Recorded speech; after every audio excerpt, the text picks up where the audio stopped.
Immortal Cultivation family. My comprehension ability can be stored dest video experiment para intretenimiento y no infringe derechos de autor en iles. Los derechos de la novela while our imaginación del autor original. No reclamamos propiedad. No te gusta respirar y queers escuchar este fanfic completo ahora. Suscrebet en nuestro Patreon. Donde encontrarás los mejores fanfics. Chapter 26 Encounter. The next day. Guang'an Prefecture Port Terminal. As one after another of the trading cloud beast carts loaded various spiritual ores onto the Kanglan cargo ship, Chen Daoxuan looked at the busy clansman on the cargo ship, turned his head, and looked at Chen Daoxuan, saying, "This trip back to Xuanhu Island is a long way. I wish you a safe journey." "Yes." Chen Daoxuan nodded. 13th uncle, take care of yourself too. When the family refining workshop is built, and the output of magic tools is stable, I will bring the refined magic tools to you. Don't worry, with the magic tools you gave me yesterday, the magic tool shop will be able to support it for a while. Chen Daoxuan touched the storage bag on his waist, and said with a smile. Chen Daoxuan glanced at 13th uncle's storage bag and thought to himself, that this amount of magic tools might be far from enough. The magic tools he gave to Chen Daoxuan yesterday were some fine magic tools he had refined in the process of learning to refine tools for 5 years, including 23 first level low grade magic tools and 11 first level middle grade magic tools, a total of 34 magic tools. These magic tools are a huge sum of money in Chen Daoxuan's size, with a market value of about 3,000 spirit stones. Due to the shortage of high quality magic tools in the market, the actual value may be even higher. Chen Daoxuan feels that so many magic tools are enough to support the opening of the magic tool shop for a period of time. But obviously, Chen Daoxuan still underestimated the demand for high quality magic tools by the casual cultivators in Guang'an Prefecture Xiancheng. In Chen Daoxuan's view, if these magic tools are thrown into the huge magic tool market of the casual cultivator market, they will be digested instantly without even a wave. Of course, Chen Daoxuan couldn't say these speculations clearly, otherwise he would be embarrassed if the magic tools were unsellable. Oh, right. Chen Daoxuan seemed to remember something, and changed the subject. Daoxuan, why did you name the family's magic weapon shop Hongmeng Fijian shop instead of Chen's magic weapon shop? Do you mean that our family's main magic weapon product will be flying swords? That's right. Chen Daoxuan nodded and explained. In Wangxinghe, influenced by Cunning sword sect, the proportion of cultivators using flying swords is as high as more than 90%, and the market for flying swords is the largest. The reason why I named it this way is that I want my Chen family to occupy a place in the flying sword magic weapon market. As for more profound things like brand value, Chen Daoxuan couldn't explain it to Chen Daoxuan for a while, so he simply didn't explain it. The commercial development of Guang'an Prefecture Xiancheng is still at a relatively low stage. No matter what the shops here sell, most of them have vague names. For example, Wu's magic weapon shop, a certain elixir shop, a certain treasure pavilion, etc. Almost no magic weapon shop sells specialized products. In other words, they don't have the concept of doing vertical fields here. The magic weapon shop opened by the Chen family targets a very precise consumer group. Casual cultivators and children of small families. This type of consumer group has two major characteristics. First, the number is huge. Second, the requirements for the grade of magic weapons are not high. These 2 points are the biggest advantages of the Chen family. The large number of consumer groups proves that the production requirements for products are very high, otherwise it cannot meet the consumer market. The low requirements for the grade of magic weapons mean that Chen Daoxuan, a first level top grade refiner, can meet the production conditions. In addition, the Chen family specializes in the sales of flying sword magic weapons. Chen Daoxuan believes that the magic weapon brand Hongmeng Fijian will definitely be a hit.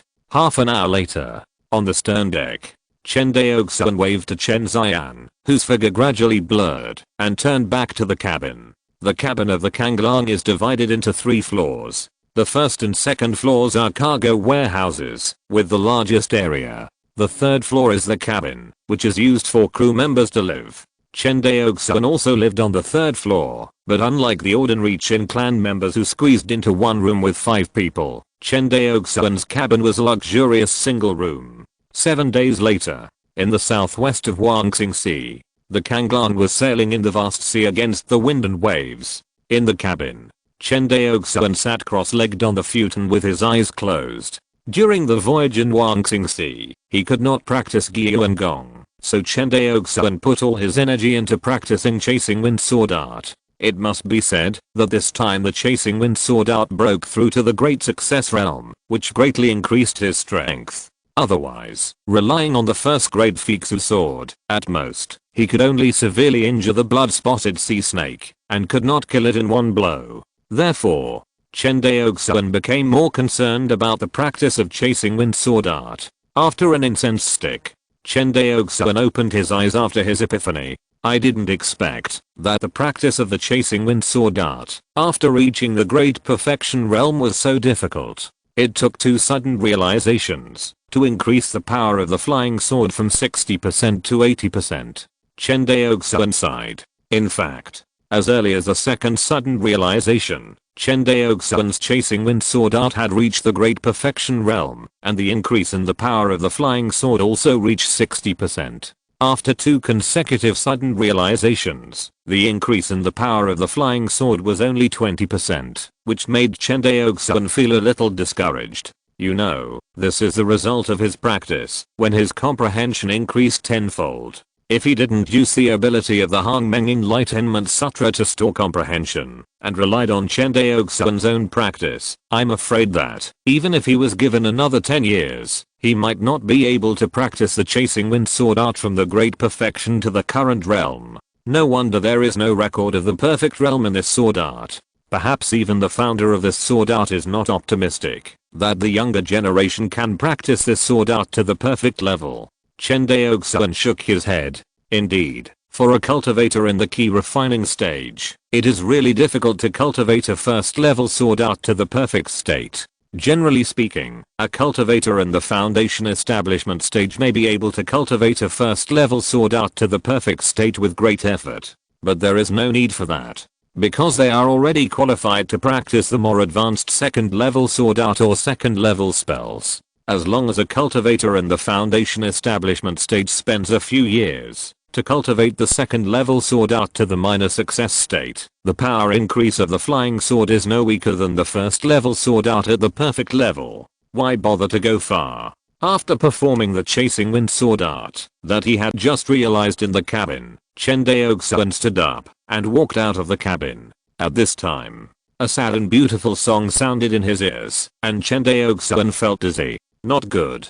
Chen Daoxuan bit his tongue hard and regained consciousness instantly. When he rushed to the deck of the Kanglang, he swept his consciousness and found that except for him, all the tribesmen on the ship were limp on the ground and fainted. Looking down from the sky, in the sea water below the Kanglang, one black shadow after another swam under the water, so dense that there were countless of them. Most of these black shadows were more than 10 feet long, and they were obviously not human. Listening to the sad and beautiful song beside his ears, Chen Daoxuan took out the Fiksu sword and silently recited the Hongmeng Enlightenment Sutra to resist the invasion of the song on his sea of consciousness. But the next moment, Chen Daoxuan's will to resist was instantly disintegrated. In the sea water, a sturdy figure with a human body and a fishtail stepped on the gushing waves and appeared in front of him. Next to this sturdy figure was a petite figure. It's you. Seeing the person in front of him, Chen Daoxuan's heart sank little by little. Chapter 27 Conversation and Cooperation. On the sea, the Kanglang was controlled by an invisible force and had stopped sailing. The waves hit the bow of the Kanglang, making a rustling sound. In front of the bow of the Kanglang, a middle-aged man with a strong figure, bronze muscles and a resolute face stepped on the waves and looked down at Chen Daoxuan, who was standing on the bow deck. Mermaid. However, the mermaid in front of him seemed to have suffered serious injuries. There was a huge gap on his chest, and the sword energy in between made it difficult for the wound to heal. The mermaid in front of him was the one who fought with Zhao Mubei, the pride of the Zhao family, in Guanghan Prefecture 10 days ago. Seeing this scene, Chen Daoxuan's eyes were faintly filled with despair, not to mention the tens of thousands of mermaid tribes under the sea. The two sides just stared at each other quietly for a long time. Chen Daoxuan, under great psychological pressure, lowered the Fixu sword and clasped his fists and said, "I'm Chen Daoxuan, the young patriarch of the Chen family in Changping County, Shuanghu Island, and I'm honored to meet you." It's not his fault that he raised the banner of the Carnean sword sect. It's really that the merman in front of him is too powerful and is not something Chen Daoxuan can contend with. He estimated that this merman had at least the cultivation of the middle stage of the human purple mansion. Otherwise, it would be impossible to fight Zhao Mubei on the purple mansion Xian Jiao list. As for raising the banner of the Zhao family in Guanghan Prefecture, did he think he didn't die fast enough? Sure enough, hearing the name of the Carnean sword sect, a trace of fear flashed in the eyes of the merman in front of him. Although his eyes changed quickly, he was still caught by Chen Daoxuan's peripheral vision. Humph. Human cultivator, you don't have to scare me with the Carnean sword sect. My life is saved. Hearing that the middle-aged merman was willing to speak, Chen Daoxuan secretly breathed a sigh of relief. What he feared most was that the other party would not even want to talk and would kill him directly. "Senior, you misunderstood. I have no such intention," Chen Daoxuan said in fear. "It's just because the hateful Zhao family has exploited the children of small families like us too much. I really don't want to associate with them." Chen Daoxuan drew a clear line with the Zhao family and explained that he was not threatening them. As expected, after hearing the name of the Zhao family, the middle-aged merman's face was full of gloom, and it was obvious that he hated this family in his heart. Seeing the other party's out of control emotions, Chen Daoxuan's heart was beating. "You must not kill him in a rage, otherwise he will have nowhere to complain," Chen Daoxuan said secretly. After all, the middle-aged merman in front of him was the leader of Merman tribe. Although he was extremely angry, he quickly adjusted his emotions. He slowly lowered his body, looked at Chen Daoxuan, and said, "Are you from Guanghan Prefecture?" "Senior, I sailed here from Guanghan Prefecture 7 days ago."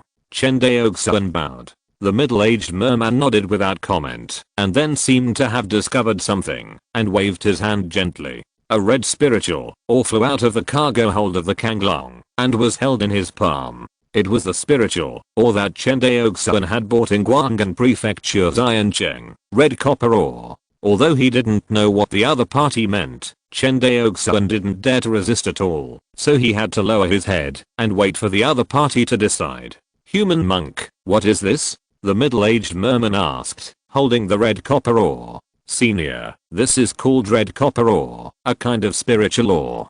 Chen Daoxuan answered every question, very well behaved. "Is the weapon in your hand made of red copper ore?" The middle-aged merman pointed to the Fixu sword in Chen Daoxuan's hand and continued.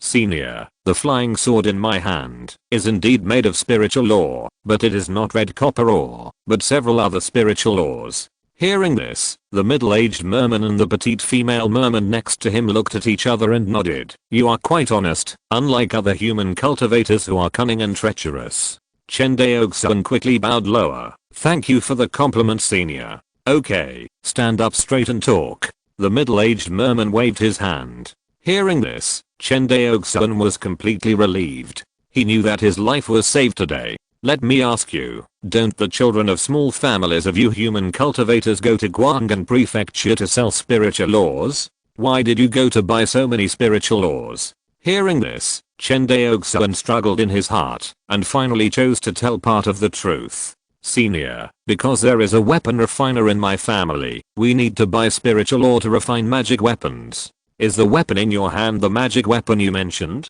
He pointed at the Fixu sword in Chen Daoxuan's hand and asked. Chen Daoxuan decisively handed over the Fixu sword and said, "Yes, please have a look, senior." The middle-aged merman waved his hand, and the Fixu sword flew towards him. He took the Fixu sword and handed it to the female merman beside him and ordered, "Lua, you try it." "Yes, father." The female merman called Lua took the Fixu sword and injected a demonic power. Suddenly, the Fixu sword's spiritual light surged, and at the tip of the sword, a 9-foot-long sword light was swallowing and spewing, and even the air was slightly distorted. "What a sharp weapon." The female mermaid sighed. "If our tribe had such a sharp weapon, the Zhao family would not be able to capture the sisters so easily and wantonly." Talking about the female mermaid captured by the Zhao family's mermaid hunting team, the mermaid named Lua in front of her had a cold face. Chen Daoxuan said nothing, trying to make himself as transparent as possible to avoid suffering an unexpected disaster. Father, do you think we can? You mean? Facing the two people transmitting sounds in front of him, Chen Daoxuan had to wait quietly. After a cup of tea, the middle-aged mermaid spoke again. Human monk, we have a business that we want to discuss with your family. I wonder if you are interested.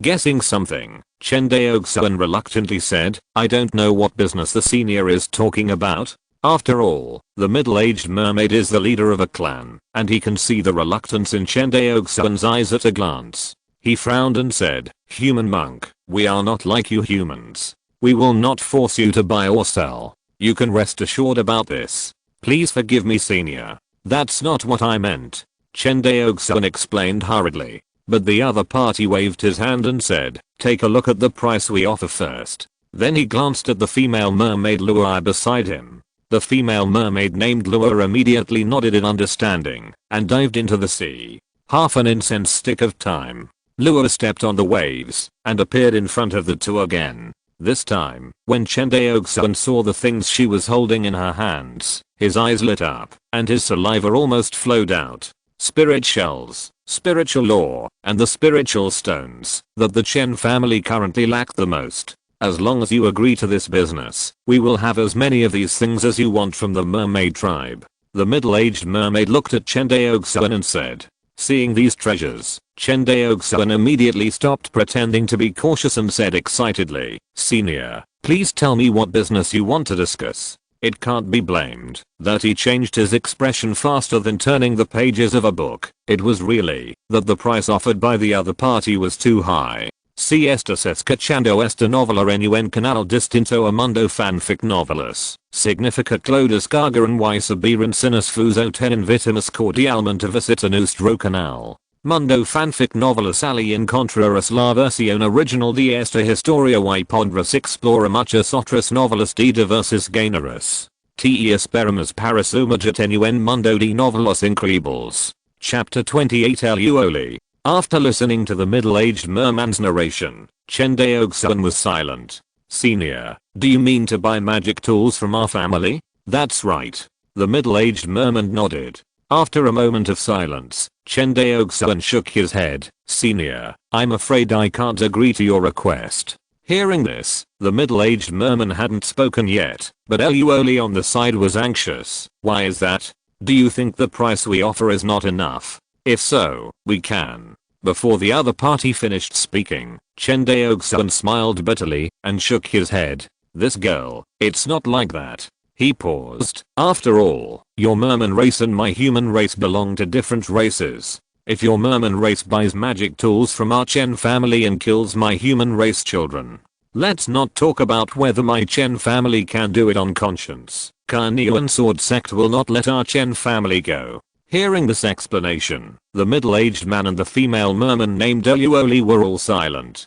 Different races, no room for negotiation. Aren't you afraid that I will kill you? Seeing this, the middle-aged merman threatened. Senior can certainly kill me, but my Chen family, like the Zhao family, is a family conferred by the Carnean Sword Sect. If you do such a bad thing, the Carnean Sword Sect will definitely seek justice for my Chen family in the future. Senior, don't forget that I'm a weapon refiner. As long as you understand how much the Carnean Sword Sect values weapon refiners and alchemists, you will know that what I said is true. At this point, Chen Daoxuan glared at the other party, pretending to be ready to die.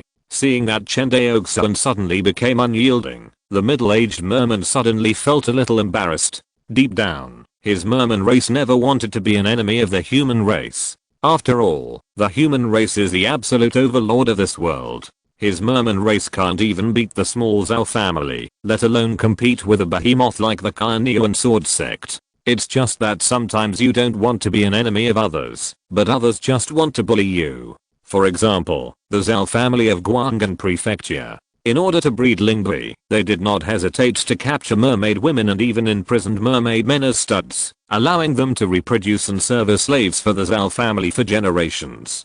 For hundreds of years, the mermaids have rebelled countless times, but each time ended in failure. This time, the mermaids' rebellion was the largest, but it was still easily defeated by the Zhao family. In desperation, the middle-aged mermaid had to lead the tribe to relocate to avoid being captured by the Zhao family. Because of this, they met Chen Daoxuan's cargo ship halfway. After a long time, the middle-aged mermaid said faintly, "I can swear on behalf of my Luo family mermaids that I will never use the magic tools sold to us by your Chen family to kill any human children." The oath of the Great Way. Chen Daoxuan was moved when he heard this oath. In this world, the oath of the Great Way is one of the most stringent oaths for practitioners. Another oath equivalent to it is a blood oath of the Netherworld. However, the Netherworld blood oath is extremely vicious. Even if you do not violate the oath, it may backfire on you. Therefore, few people swear this poisonous oath.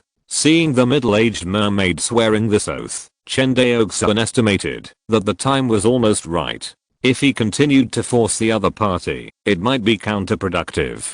After thinking about it, Chen Daoxuan asked, "Excuse me, since you mermaids don't use magic tools to deal with our human race, why do you insist on buying magic tools from my Chen family?" Hearing this, Luoli on the side said unhappily, "Do you think any race lives as easily as your human race and has no external enemies? My mermaids live in the deep sea, and there are so many monsters and alien races. If there is no force to protect my people, the only thing waiting for my mermaids is destruction." After saying this, the eyes of this beautiful mermaid woman dimmed. This time, the Zhao family forced the whole family to migrate, and there will inevitably be a war with other races in the underwater world. I don't know how many brothers and sisters will die by then. Thinking of this, Luoli's expression became even more depressed. Chen Daoxuan could not understand the hardships of the mermaids, but the monster rebellion in Changping County that year made him know that there are dangers in this world, especially in the deep sea. Pretending to think for a moment, Chen Daoxuan nodded in embarrassment. "Okay, since your mermaids are not buying weapons to fight against our human race, then this business can naturally be done, but the specific price needs to be discussed carefully." As he said, Chen Daoxuan took out two flying swords from his storage bag, one of the first grade low grade and the other of the first grade middle grade. "Take a look." Chen Daoxuan handed over the flying sword. The two men took the flying swords and examined them carefully. Luoli frowned and said, These two weapons are worse than the other. They are not as good as the one you showed us before." Hearing this, Chen Daoxuan smiled and said, "Of course, the prices of magic weapons are different depending on the grade." As he said that, he looked at the middle-aged merman and said, "For example, the magic weapon that injured the senior is absolutely sky high in price." Hearing this, the middle-aged merman thought of the flying sword used by Zhao Mubei and nodded in agreement. If it is that weapon, it is indeed a priceless treasure. Hearing this, Luoli's beautiful eyes lit up, and she said expectantly, "Does your Chen family have that kind of treasure to sell?" Ahem. Chen Daoxuan coughed awkwardly, "Miss, you are joking. Besides, even if my Chen family has a magic weapon of this level, I'm afraid you can't afford the price." "That's true." Luoli's voice gradually became smaller. Seeing that the topic was diverted by the other party, Chen Daoxuan quickly turned the topic back and said, "You two, these three magic weapons are respectively the first grade low grade, first grade medium grade and first grade high grade magic weapons. And their prices are 500, 1000, and 2000 spirit stones respectively. At present, the only magic weapon that my Chen family can refine in large quantities is the first grade low grade magic weapon, which is the one that sells for 500 spirit stones." Chen Daoxuan almost couldn't hold his breath when he shouted that the first grade low grade flying sword needed 500 spirit stones. Just as he was about to accept the price cut by the mermaids, Luoli said happily, "This weapon can be bought with only 500 pieces of these broken stones? This is too cheap. And this weapon, only 2000 pieces of stones. You are not afraid of us, so you deliberately said the price is so low, right?" Hearing this price, Luoli immediately liked Chen Daoxuan. She felt that the human race was different from the human race. Compared with those evil people in the Zhao family, the young man in front of her was simply a great good man. Hearing this, Chen Daoxuan felt that he seemed to have underestimated the wealth of the underwater world. Not only him, but all the cultivators in Wangxinghe may have overlooked the huge wealth of the deep sea world. But if you think about it carefully, there is nothing you can do about it. The cultivator said that he could fly and hide, but Chen Daoxuan knew that low-level cultivators simply did not have the ability to go to the underwater world to mine. According to Chen Daoxuan's understanding, this world is obviously different from the spherical world in the previous life. In terms of its vastness, it is unknown how many times deeper than the earth. Similarly, the depth of the seawater in this world is unknown to exceed that of the previous life. In this way, the pitiful true key of the low-level cultivators cannot resist the terrifying pressure brought by the deep sea. Therefore, the development of the underwater world has become nonsense. The mermaids are different. They have special racial talents that allow them to survive freely in the underwater world, which is something that other land races cannot envy.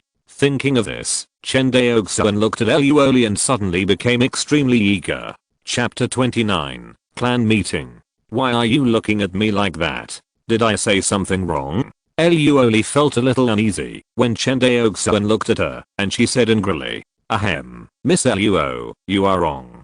Chen Daoxuan coughed and cleared his throat. Maybe in the eyes of seniors and Miss Luo, the price of the magic weapon is low, but we have already made money from you by selling it to you at this price. So Miss Luo doesn't need to think that I lowered the price of the magic weapon because I'm afraid of you. Chen Daoxuan looked so business-like that Luoli didn't know how to answer. Okay. Since both of us are satisfied with the price of the magic weapon, let's trade at this price. The middle-aged merman made the decision.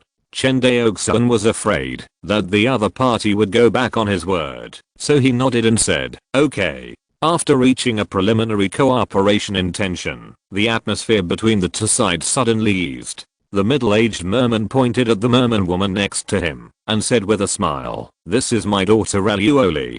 From now on, she will represent my Luo family and be responsible for the magic weapon transaction between our two families." After saying that, the middle-aged merman gave Luoli next to him a look. Luoli nodded knowingly and fiercely grabbed a bloody scale from her waist. "Human monk, this is my life scale. With it, you can contact me anywhere within a radius of 10,000 miles. Luoli said with a pale face. Taking the bloody scale, Chen Daoxuan silently put it back into the storage bag. "When we settle our people, we will come to complete the transaction with you." The middle-aged merman looked at Chen Daoxuan quietly. "Human monk, when the time comes, I hope you won't lie to us." "I dare not." Chen Daoxuan bowed. "That's good."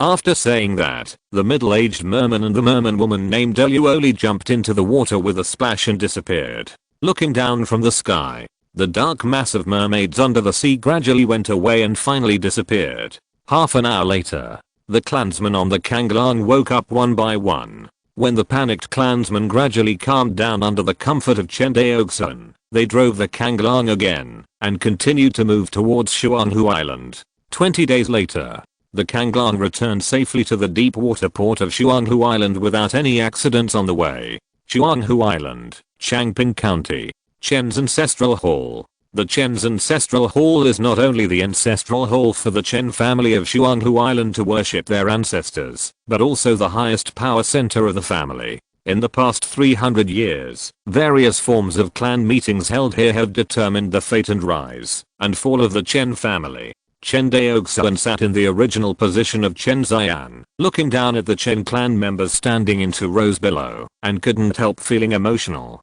The Chen family is really declining. For a family of immortal cultivators, there is only one cultivator in the clan meeting. It's simply laughable to say it out. He shook his head and threw away the distracting thoughts in his mind. Chen Daoxuan, who was sitting high on the throne of the clan leader, said, "Since the clan leader needs to be in charge of the family store in Guanghan Prefecture Xiancheng, I will temporarily take over the position of clan leader in the future." After that, Chen Daoxuan took out the black seal that symbolized the identity of the clan leader in front of everyone. After hearing what Chen Daoxuan said, everyone was not surprised. In their hearts, Chen Daoxuan, as the only new generation of cultivators in the Chen family, was the only choice for the future clan leader of the family. In addition, the old clan leader was old, and they had long been mentally prepared for Chen Daoxuan to take over as clan leader. Everyone looked at each other, and after whispering for a while, they bowed and saluted at the same time. Meet the young clan leader. No need to be polite. Chen Daoxuan waved his hand. In the early years, because I was concentrating on cultivation, I didn't participate much in family affairs, so I'm not familiar with everyone. But in the future, I hope that everyone can work together to assist me and develop my Xuanhu Island Chen family. After hearing this, Chen Zhi, the county magistrate of Changping County, who was in the first place on the right, stood up and took the lead in bowing his head and said, "My Changping County government will definitely cooperate with the young clan leader to rectify clan affairs and develop the family." Yes. Chen Daoxuan nodded with satisfaction. Seeing this, Chen Liangyu, the former head of the red copper mine, who was in the first place on the left, was secretly annoyed. Such a good opportunity to show loyalty was actually taken by Chen Zhi. Thinking of this, Chen Liangyu was unwilling to lag behind and hurriedly said, "Our red copper mine is also willing to obey the orders of the young clan leader." Very good. I can see everyone's intentions. Chen Daoxuan smiled. Right now, there are indeed a few important things for you to do. Seeing that everyone was listening attentively, Chen Daoxuan looked at the magistrate of Changping County and said, "Chen Zhi, I'm here." Chen Zhi bowed and responded, "How many registered households are there in the Chen family of Xuanhu Island?" Report to the young clan leader. There are 774 households in the Chen family of Xuanhu Island, with a total of 3,873 people, including 597 households in Changping County, with a population of 2,987, and 177 households in the villages, with a population of 886. The population of the villages is so small. Chen Daoxuan frowned. Then how did the family solve the food problem? Report to the young clan leader. The food problem used to be purchased from Guang'an Prefecture by the old clan leader to subsidize the family. Seeing that Chen Daoxuan looked unhappy, Chen Zhi said cautiously, "What about the specific population structure of the family?" Hearing this question, Chen Zhi was stunned for a moment and said unsurely, "May I ask the young clan leader, what is a population structure?" Chen Daoxuan knew that he had actually spoken the words of his previous life in a hurry, so he explained calmly, "It is the detailed proportion of the family population according to gender and age." This, Chen Zhi was sweating and at a loss. He really didn't know about this question. But sitting and waiting for death was obviously not the style of the county magistrate. He just clasped his hands and said, "Report to the young clan leader. The county government has not counted the specific population structure of the family, but, as far as I know, my Chen family has always had a large number of young people and sufficient males." Chen Zhi thought that Chen Daoxuan was worried about the lack of males in the Chen family, so he emphasized the characteristics of the Chen family's sufficient males. Who knew that Chen Daoxuan was not happy to hear this answer, but felt even more depressed. Sufficient males means insufficient female population and an imbalanced gender ratio. This means that the Chen family cannot expand the family population in a short period of time. The number of family population is directly related to the growth of the family's cultivator group, which can be said to be the lifeblood of the family. Rubbing his swollen head, Chen Daoxuan finally realized how much pressure Chen Ziyan had taken on alone over the years, so that he could concentrate on practicing and learning to refine weapons. Skipping this question, Chen Daoxuan continued to ask, "How many fields are there in the clan?" Hearing this question, Chen Zhi breathed a sigh of relief. "Young clan leader, my Chen family has a total of 4,657 acres of good land. With so many fields, there are only 177 village households. Can the farmers cultivate them?" This, Chen Zhi wiped the sweat from his forehead, not knowing how to answer. He couldn't say that most of the fields here belong to rich families. Even in the world of Immortal Cultivation, the problem of land annexation within the Immortal Cultivation family has always existed.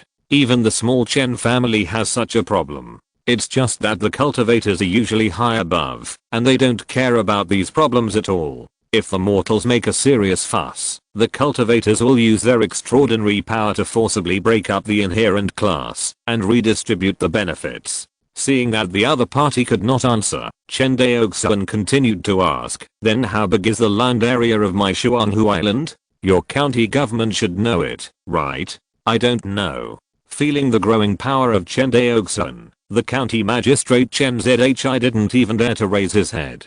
Chapter 30 Industrial Zone. At the clan meeting, Chen Zhi was sweating all over. He found that compared with the old clan leader who didn't care about worldly things, the young clan leader Chen Daoxuan gave him a greater sense of oppression. At least when the old clan leader managed family affairs, he would not ask all questions. Chen Zian didn't care about issues like the population structure of mortals and the distribution of fertile land in the clan. In Chen Zian's eyes, the most important goal of the Chen family in Shuanghu Island is to breed a spiritual vein that belongs to the Chen family. Only in this way can the Chen family let go and cultivate the younger generation and expand the family's cultivator group. Otherwise, even if a younger generation with spiritual roots is discovered, the Chen family cannot let him embark on the path of cultivation. Because the family now has only one spiritual eye, it can't support more cultivators to practice. There are more than 3,000 members of the Chen family.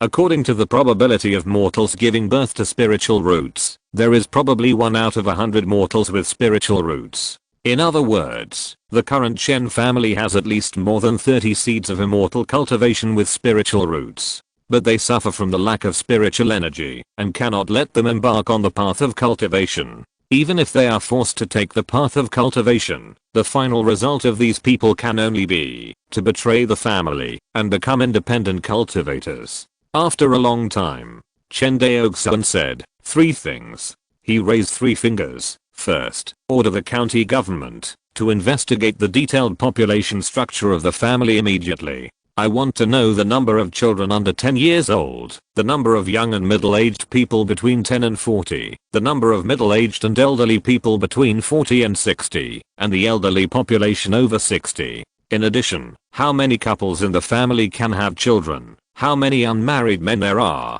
and they must be investigated in detail. Hearing this, Chen Zhi nodded like pounding garlic. Second, who is responsible for public construction in Changping County? Report to the young clan leader. I'm the general construction official in charge of the civil engineering construction in Changping County. Behind Chen Zhi, an old man in his 60s, came out tremblingly and said nervously, very good, remember, from now on, investigate the land area of Shuanghu Island, as well as the approximate distribution of freshwater resources and mineral resources, and draw a detailed map and hand it in. I obey your order. Wait until the old man retreated. The third thing, Chen Daoxuan glanced at the general who was about to leave. It's still your task. The old man's figure, which had just shrunk back, immediately stopped, and then walked through the team again, bowing and waiting. How many craftsmen are there in the family now? Report to the young clan leader. There are 271 craftsmen of various types in the family now, including 184 construction craftsmen, 26 carpenters, 41 blacksmiths, and 20 other craftsmen of various types. When talking about the craftsmen in the family, the older general was like a treasure. Hearing that there were 184 construction craftsmen, Chen Daoxuan's face finally looked better. Very good. The third thing is that the family will build an industrial zone. Chen Daoxuan had this idea about the Shuanghu Island industrial zone as early as 5 years ago. It's just that the wrangling furnace had not been developed by him at that time. And the most important power in this world is the immortal cultivators, and Chen Daoxuan can't lose sight of the main point and start from the steam engine step by step to make the Chen family realize industrialization.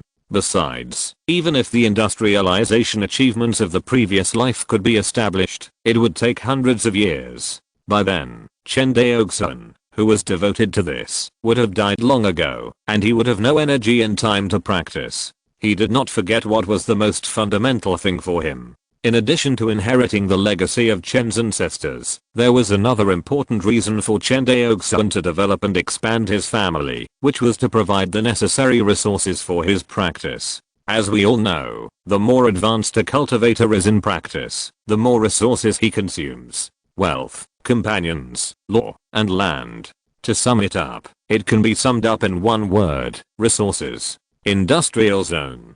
The old general was stunned. It was another word he had never heard of. Chen Daoxuan could not explain to him what an industrial zone was, but only told him the land use standards for industrial zones. As a time traveler, Chen Daoxuan knew it well. The establishment of an industrial zone is not a simple matter. It requires all conditions to be mature. First of all, an industrial zone needs to have a leading industry to drive other upstream and downstream industries in the industrial zone to form a complete industrial chain. Chen Daoxuan can meet this condition. The magic tool factory that is about to be built is such a dominant industry. In addition to the dominant industry, the establishment of an industrial zone must also have policy support. This condition is not a problem for Chen Daoxuan, who has the final say. As for the remaining industrial land, a complete social service system, and the construction of factory buildings, this is also not a big problem for the Chen family, which can concentrate all its strength.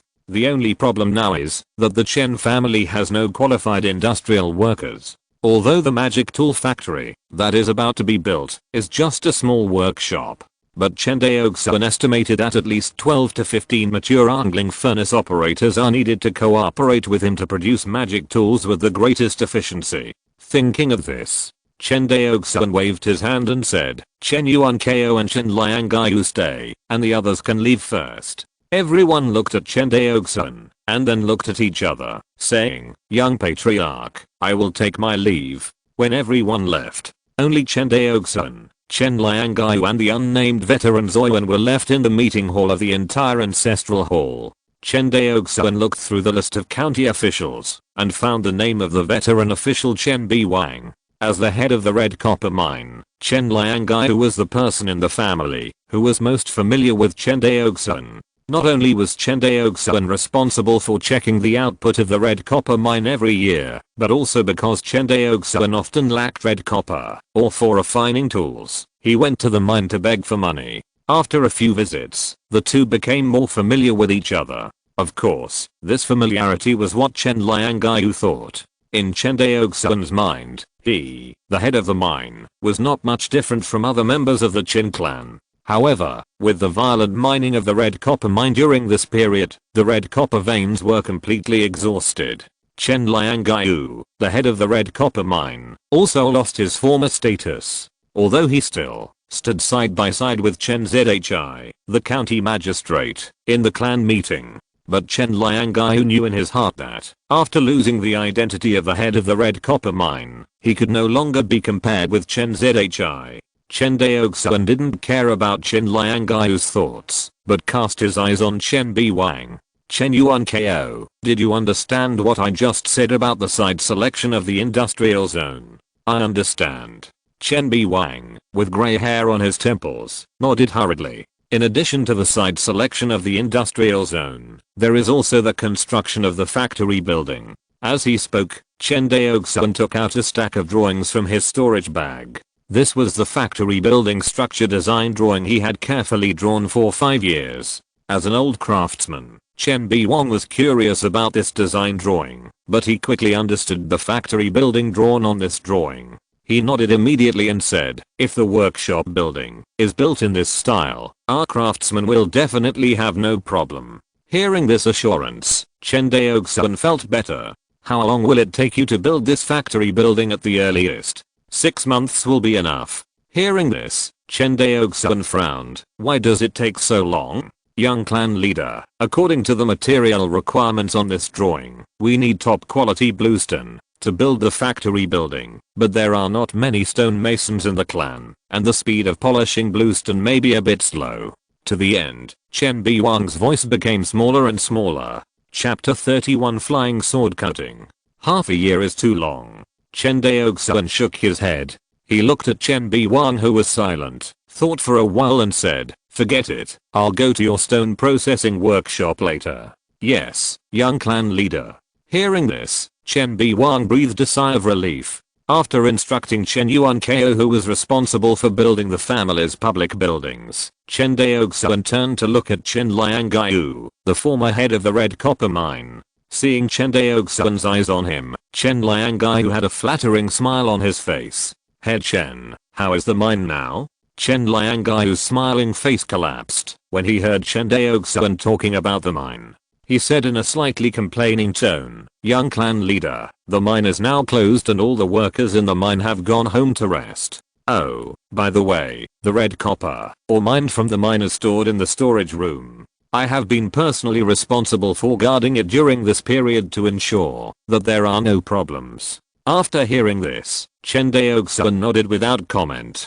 This is Xuanhu Island. All the people living on the island are members of the Chen clan. In addition, only monks can use the red copper ore, so ordinary clan members will naturally not steal the red copper ore. However, seeing that Chen Liangaiyu still stayed at the mine, even though the red copper mine was closed, Chen Daoxuan was very satisfied with his attitude. Thinking of this, his eyes became a little more friendly. "Master Chen, you have worked hard during this period." Hearing this, Chen Liangaiyu showed a look of fear and said, "It's all for the family. I dare not bear the praise of the young clan leader."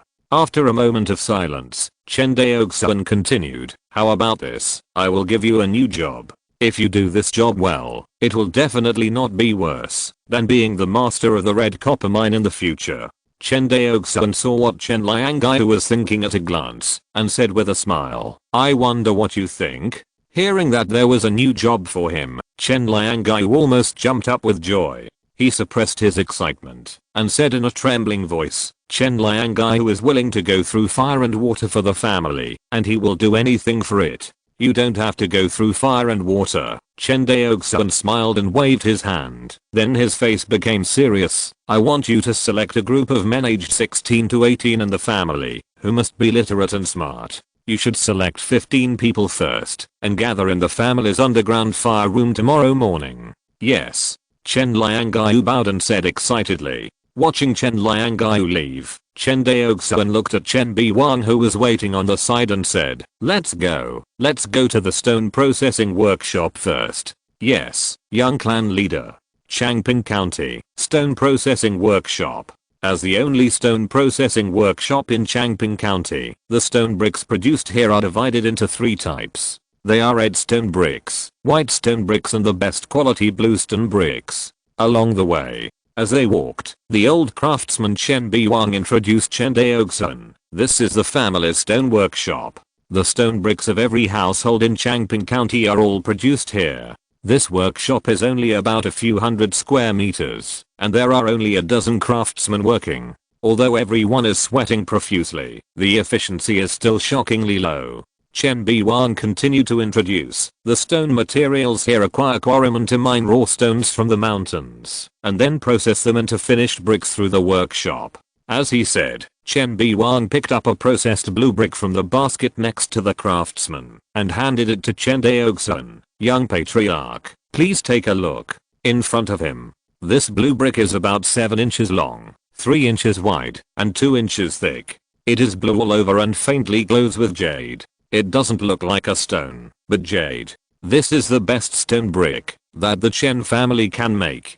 Compared with the ancient earth, the Chen family of Xuanhu Island does not seem to have mastered the method of firing earth bricks. Of course, this is also related to the fact that the various resources in the world of immortal cultivation are much richer than those on earth. There is no need for ordinary people to burn bricks, as all kinds of stone and wood are inexhaustible. Moreover, it is beautiful and practical, so burning bricks naturally seems to be useless. Seeing the efficiency of the craftsman in front of him, Chen Daoxuan finally knew why it took half a year to build a factory. It was not that the craftsman who built the factory was slow, but that the raw materials were in short supply.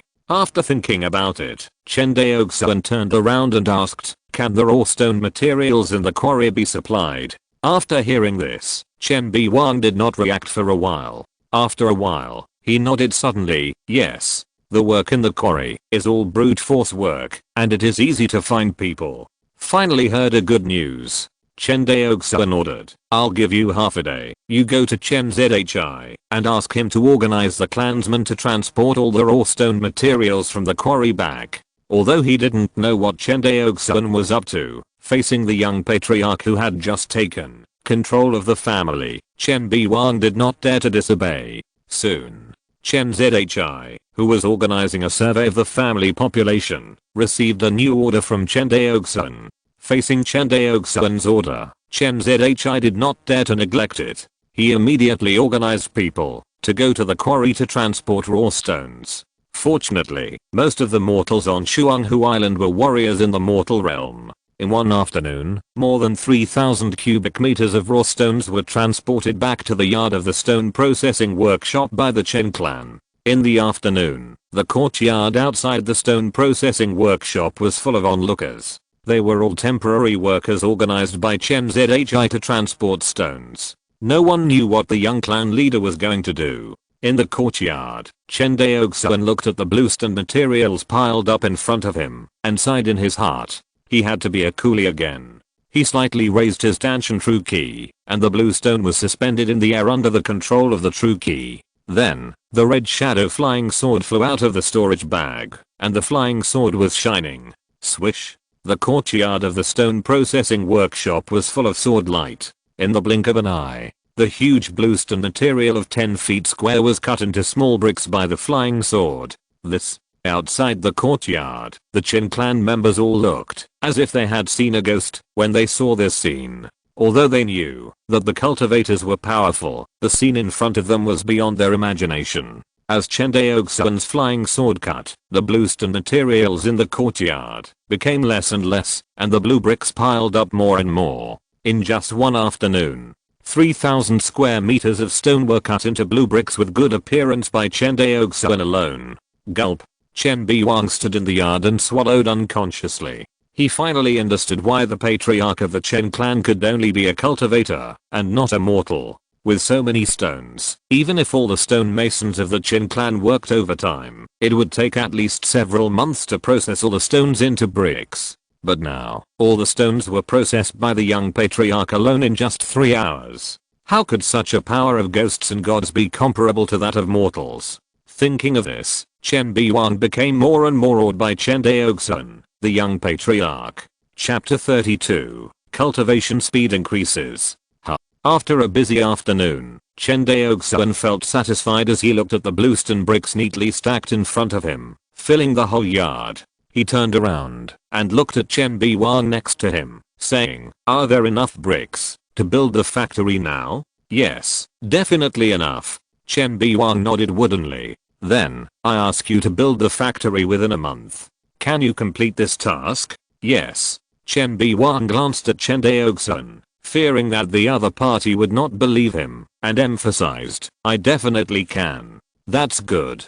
Chen Daoxuan nodded with satisfaction, and immediately used the wind control technique to fly away in front of everyone. Before leaving, his voice rang in Chen Biwang's ears, "Don't forget to draw the map of Shuanghu Island." "Yes, young clan leader." Chen Biwang bowed deeply and said. After an incense stick, Chen Daoxuan, who was riding the wind, returned to his cave in the Red Copper Mountains. This trip to Guanghan Prefecture lasted more than 2 months, and the cave was still spotless. He knew that this was the result of the family's daily cleaning. He walked into the practice room of the cave. After carefully checking the spirit eye, he found that the spirit eye was intact and there was no sign of spiritual energy depletion. Chen Daoxuan breathed a sigh of relief. As dusk gradually fell, the night in the mountains was as cold as water, but Chen Daoxuan ignored it. He was seen sitting cross-legged on the futon with great concentration. In front of him was a brocade box and a jade bottle. They were the 2 treasures he got from Guanghan Prefecture to assist in cultivation, the water spirit pearl and the gathering key pill. According to the records and the ancient books of the clan, the gathering key pill can help cultivators increase the efficiency of refining spiritual energy by twice, allowing the upper spiritual root cultivators to practice at a speed comparable to that of the heavenly spiritual root cultivators in just 1 month. I don't know if it's true or not. Chen Daoxuan gently played with the jade bottle in his hand, and then put it in front of him.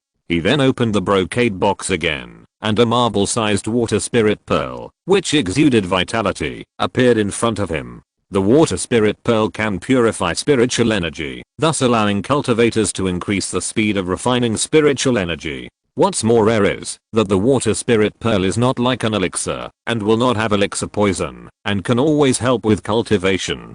Chen Daoxuan looked at the water spirit pearl, then looked at the jade bottle containing the key gathering pill, and took a deep breath. I wonder how much my cultivation speed will be accelerated by using these two treasures that assist cultivation at the same time. After pondering for a while, Chen Daoxuan opened the jade bottle, poured out a key gathering pill, threw it into his mouth and swallowed it. At the same time, he opened the brocade box and guided the water spirit pearl in the brocade box to absorb the spiritual energy from the spiritual eye. Then, a more pure spiritual energy was fed back by the water spirit pearl. Seeing this, Chen Daoxuan did not dare to waste the pure spiritual energy in front of him and immediately activated the return to origin gong to absorb the pure spiritual energy spewed out by the water spirit pearl. As this pure spiritual energy entered Chen Daoxuan's body, suddenly, every cell in his body cheered. The spiritual energy first enters the human body's meridians from the Xianling Beihu, and then runs through the meridians of the whole body, slowly refining the spiritual energy, transforming it into true energy, and storing it in the Danshan. Chen Daoxuan has been doing this step of refining spiritual energy for more than 5 years. Chen Daoxuan is confident that, even if he is not consciously controlling it, he can refine the spiritual energy by instinct. But today, Chen Daoxuan felt different. The speed of cultivation is too fast. If Chen Daoxuan usually refines spiritual energy at a speed of 1 point, then today's speed of refining spiritual energy is as high as 5 points. He was not exaggerating at all. The speed was so fast. So much so that he faintly felt that the spiritual energy provided by the spiritual eye was a little insufficient. How can it be so fast? After running a big cycle, Chen Daoxuan opened his eyes and said in shock, no wonder cultivators are so eager for spiritual pills, and they value elixirs more than magic tools. If it were me, I would choose the same way. No wonder he was shocked. It was really too fast to cultivate. Compared with the past, the results of his 2 hours of practice are equivalent to the usual 2 or 3 days of hard practice, and the speed of practice is more than 4 or 5 times faster. Which cultivator in the world can resist such temptation? Thinking of this, Chen Daoxuan did not dare to delay and continued to close his eyes to refine the spiritual energy. The next day, after feeling the pain in his meridians, Chen Daoxuan ended his day's practice. Last night, I practiced for an hour longer than before. After opening his eyes, Chen Daoxuan counted the time with his fingers and said silently, you know, the practice of a cultivator does not mean not eating, drinking, sleeping, and resting every day. The more time you practice, the better. For a cultivator, the time for practice every day should be appropriate. The so-called appropriate time for practice is based on the physique of different cultivators. For example, Chen Daoxuan, the best time for his daily practice is about 4 hours, that is, 8 hours. It is about the same as the time for ordinary people to sleep at night. So Chen Daoxuan usually chooses to practice at night. If this time is exceeded, there may not be any problem in the short term, but over time, it will cause irreversible damage to the cultivator's physical meridians, making the path of Taoism dusty. And last night, Chen Daoxuan obviously exceeded the normal cultivation time. However, the reason for this situation is that he practiced too selflessly last night, so that he ignored the time of practice. Of course, such selfless practice has gratifying results. Chen Daoxuan found that at this practice speed, he would be able to break through to the 4th level of key refining in at most half a year. After breaking through to the 4th level of key refining, Chen Daoxuan's strength will surely have another qualitative leap. At least when he controls the Fixu sword, he will not be like the early stage of key refining, where he can only use a few swords, and then his true key will be exhausted, and he will be at the mercy of others. He estimated that, after breaking through to the 4th level of key refining, thanks to the growth of true ki and the surge of spiritual consciousness, he can at least cut the enemy with more than 10 swords before his true ki is exhausted. People are refreshed when they are happy. Chen Daoxuan's practice went smoothly, his path was unobstructed, and he naturally smiled more. Half an incense stick later, when Chen Daoxuan used the wind control technique to fly to the old earth fire room of the family, he found that a group of teenagers aged 16 or 17 were waiting on the jade square of the earth fire room. Seeing this group of teenagers of the same age as himself, Chen Daoxuan smiled and looked at Chen Liangaiyu and said, "Sorry, I kept you waiting for a long time." Hearing this apology, Chen Liangaiyu was immediately flattered and said, "Why did the young clan leader say that? It should be that we arrived earlier than the agreed time." Chen Daoxuan had no intention of arguing with him on this topic, and changed the subject and said, "Are these people the apprentices you found?" Young clan leader, "Yes." Chen Liangaiyu bowed. "These young men can read, and are very smart, and should be able to serve under the young clan leader." Although Chen Liangaiyu didn't know why Chen Daoxuan summoned these teenagers, he knew that the time for him, Chen Liangaiyu, to change his luck had come. Chapter 33 Worker Training. Squeak. Pushing open the heavy bronze door of the underground fire room, Chen Daoxuan turned around and said, "Come in." Hearing this, everyone filed in. As soon as they approached the underground fire room, they felt a wave of heat coming towards them. After a while, everyone was sweating profusely. Chen Daoxuan glanced at this group of clansmen who were about the same age as him. Most of them were in the 4th or 5th level of the mortal realm. Facing the scorching heat of the underground fire room, it was inevitable that they could not bear it. "Is this the family's underground fire room?" Chen Liangaiyu took a look at the underground fire room of hundreds of square meters and murmured, "As the family's important place of the Chen family in Shuanghu Island, the underground fire room has never been open to ordinary people. Except for Chen Daoxuan and Chen Ziyan, no one else in the family is qualified to set foot here. Now Chen Daoxuan brought them to this legendary place. How could everyone not be excited? Chen Liangaiyu was better off. After all, he was once the head of the red copper mine and had seen a little bit of the world. But the group of 16 or 17-year-old boys he brought with him did not have such a good heart. Although everyone tried to restrain themselves, there were still bursts of whispers. Glancing at everyone, Chen Daoxuan walked straight to the silver-white soul-melting furnace placed in the center of the underground fire room. Ahem. He coughed lightly to suppress the discussion of the crowd. Seeing that the scene had quieted down, Chen Daoxuan continued, "This is one of the most core places in the family, the underground fire room." The careful Chen Liangaiyu noticed Chen Daoxuan's choice of words. Once, he suppressed his temper and continued to listen. "The underground fire room is where the monks refine magic tools. Today, I will teach you how to use this soul-melting furnace to assist the monks in refining magic tools." What is a magic tool? Is it a treasure used by immortals? I don't know. Do you know Chen Yunsheng? The young man named Chen Yunsheng was the oldest among the crowd, already 18 years old. Judging from his appearance, he was somewhat similar to Chen Liangaiyu, the former head of the red copper mine, standing in front of everyone. Hearing the tribe member's question, Chen Yunsheng pondered for a moment and said, "Magic weapons are weapons used by immortals. Did you hear what the young patriarch did in the stone processing workshop yesterday? The young patriarch was using a magical weapon at that time." "Ah, so that immortal sword is a magical weapon. Brother Yunsheng, you are really amazing. You know so much." Hearing the discussion again, Chen Daoxuan hadn't spoken yet, but Chen Liangaiyu's face on the side darkened. "What are you arguing about?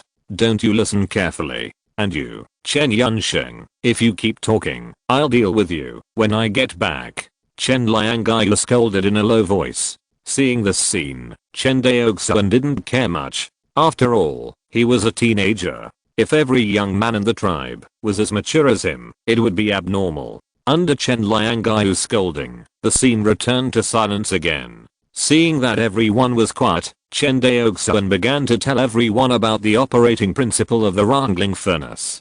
Fortunately, Chen Liangaiyu selected young people with great talents, and the principle of the soul-melting furnace was quickly understood by everyone. As soon as Chen Daoxuan finished explaining the principle of the soul-melting furnace, he saw a young man raise his hand. "Do you have any questions?" He pointed at the young man who raised his hand and said, Young patriarch, although he had prepared again and again, he still felt a huge pressure when he was asked by the young patriarch. Under this pressure, Chen Yunsheng took a deep breath and said, "What you meant just now is that we have to feed the soul or enter this inlet of the furnace and then use the operating lever to control and adjust the temperature in the furnace to refine the soul ore, right? You understand it well." Chen Daoxuan nodded. "So, at most only 2 people can operate this soul melting furnace. Why do we need so many people now?" This sentence was considered to be the voice of all the young people present. Not only did they feel honored to be able to work under the young clan leader, but they also had to bear the expectations of their elders at home. If they were eliminated in less than a day, they would not be able to hold their heads up in the clan after returning. Seeing everyone like this, Chen Daoxuan knew their concerns and comforted them. "Don't worry, there are far more than just this one Rangling furnace. There will be more and more Rangling furnaces in the family in the future." However, Chen Daoxuan changed the subject. "Don't think that you can get away with it just because there are more Rangling furnaces. If you don't perform well, you will still be eliminated." Hearing this warning, everyone's originally relaxed mood became tense again. Seeing that everyone had regained their focus, Chen Daoxuan continued, "Some of you also said just now that it only takes 2 people at most to operate a soul melting furnace, and what he said is basically right." He paused. "A soul melting furnace will be equipped with 2 workers, a filler and a furnace operator. The filler is responsible for screening, weighing, and proportioning the spirit ore before putting it into the feed port. The furnace operator is responsible for controlling the temperature of the soul melting furnace, refining the spirit ore, and transferring the refined finished products out of the furnace in a timely manner." You can also see from the operating process that the filler's job is relatively simple, and basically anyone can do it. The difficult part is the furnace operator. The furnace operator not only has to adjust the temperature of the soul melting furnace according to the time at any time, but also needs to take out the finished materials in the furnace at the right time. Otherwise, the spirit ore will become waste after being refined in the furnace for a long time. After listening to Chen Daoxuan's narration, everyone immediately realized the importance of the furnace operator. As expected, no one wanted to be a filler. Everyone rushed to the position of furnace operator, especially after hearing that the monthly salary of furnace operator was 3 taels of silver, twice that of filler. Seeing everyone eager to try, Chen Daoxuan smiled and said, "Don't be happy yet. Just watch me operate the melting furnace. These 3 taels of silver are not so easy to get." After that, Chen Daoxuan took out 2 kinds of spiritual ores, black iron and red copper ore, from the storage bag for refining the red shadow flying sword. After skillfully putting the 2 kinds of spiritual ores with good proportions into the furnace, Chen Daoxuan operated the melting furnace. 15 teenagers gathered in a group and asked Chen Daoxuan questions from time to time. Chen Daoxuan did not hide his clumsiness and answered them one by one. The time of learning was fast. In a blink of an eye, 4 hours passed. As a cultivator, Chen Daoxuan did not feel hungry, but these teenagers were different. They were all mortals and needed to eat. Although they were burning in their hearts, they were already starving. Seeing that the study was over, Chen Liangyu, who was temporarily acting as a logistics staff, brought lunch boxes for everyone and said softly, "Young clan leader, let's eat before we study."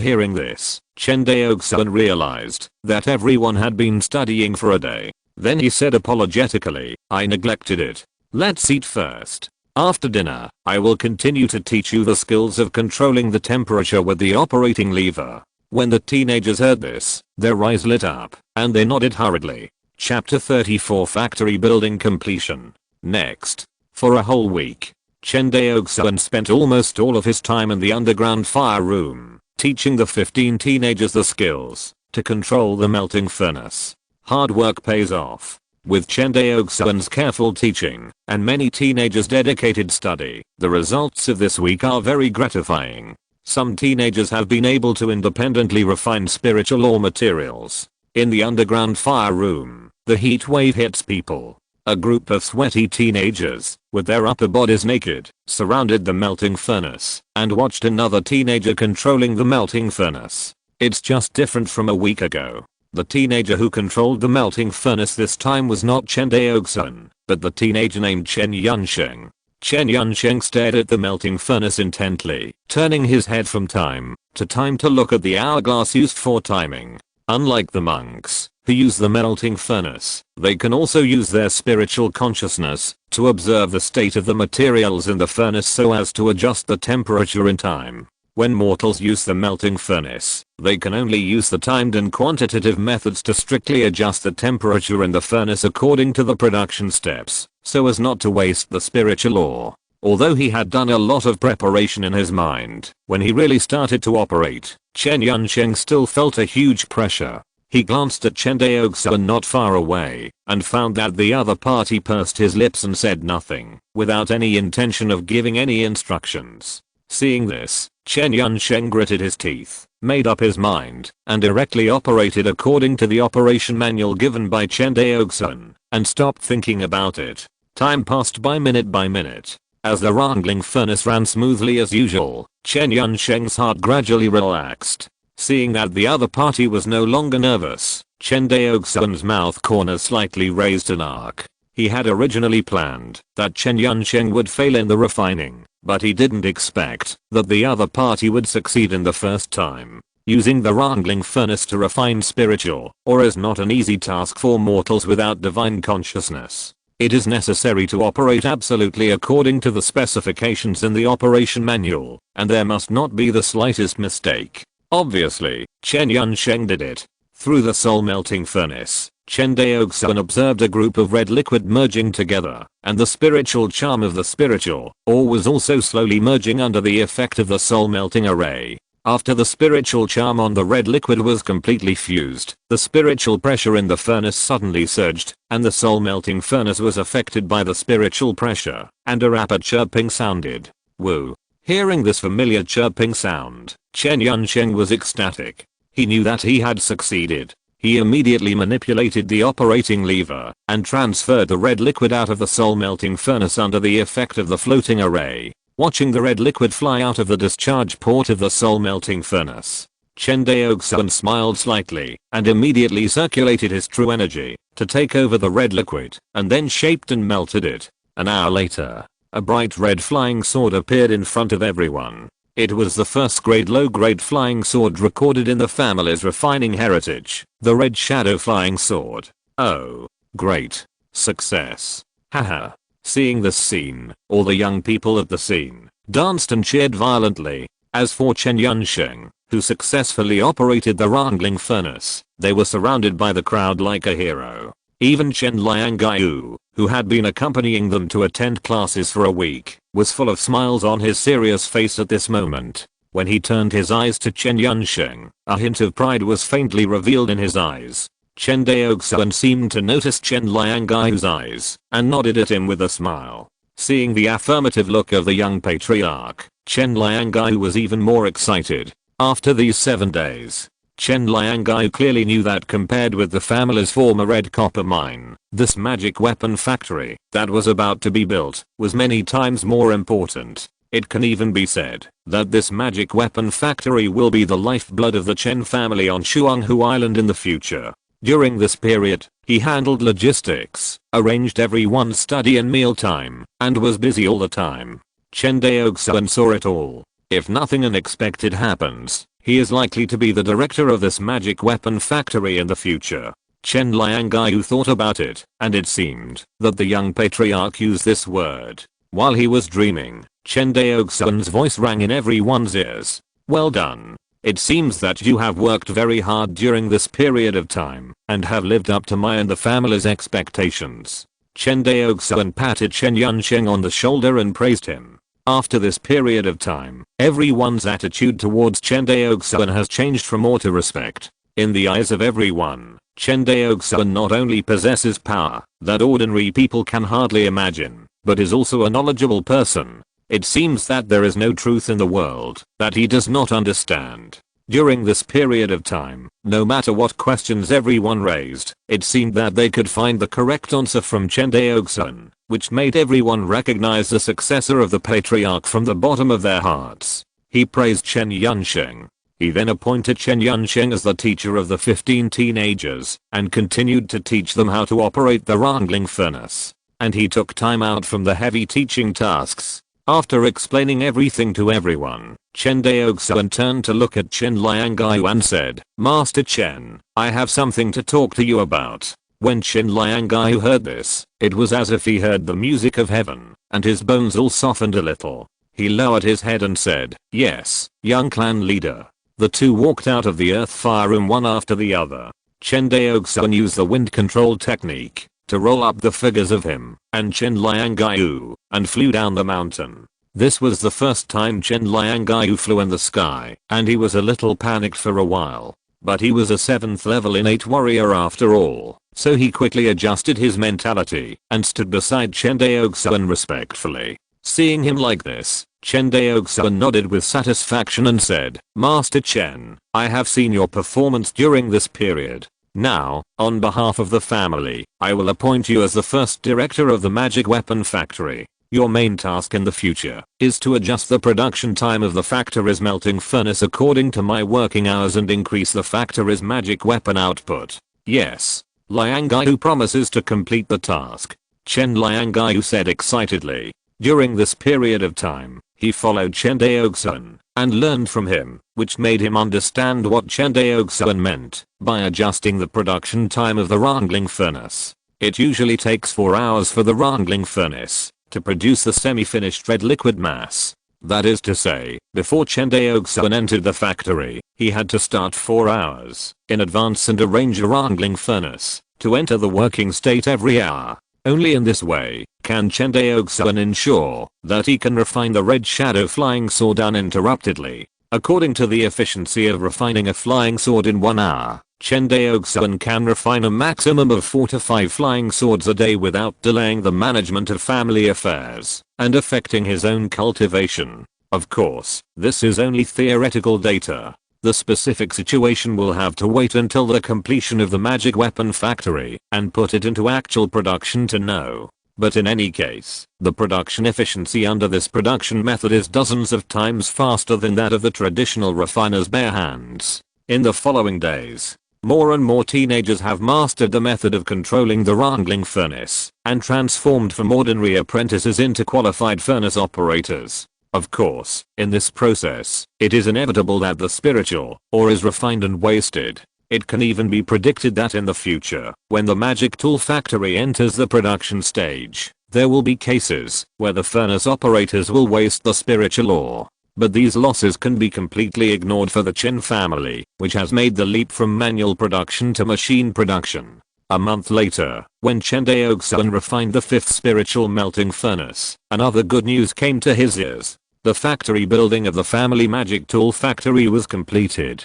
Si estas escuchando esta novela en un canal distinto a mundo fanfic novelas. Significa lo descargaran y sabiran sin esfuso te invitamos cordialmente a visitar nuestro canal. Mundo fanfic novelas y encontrarás la versión original de esta historia y podrás explorar muchas otras novelas de diversos géneros. Te esperamos para sumergirte en un mundo de novelas increíbles. Chapter 35 Flow Production.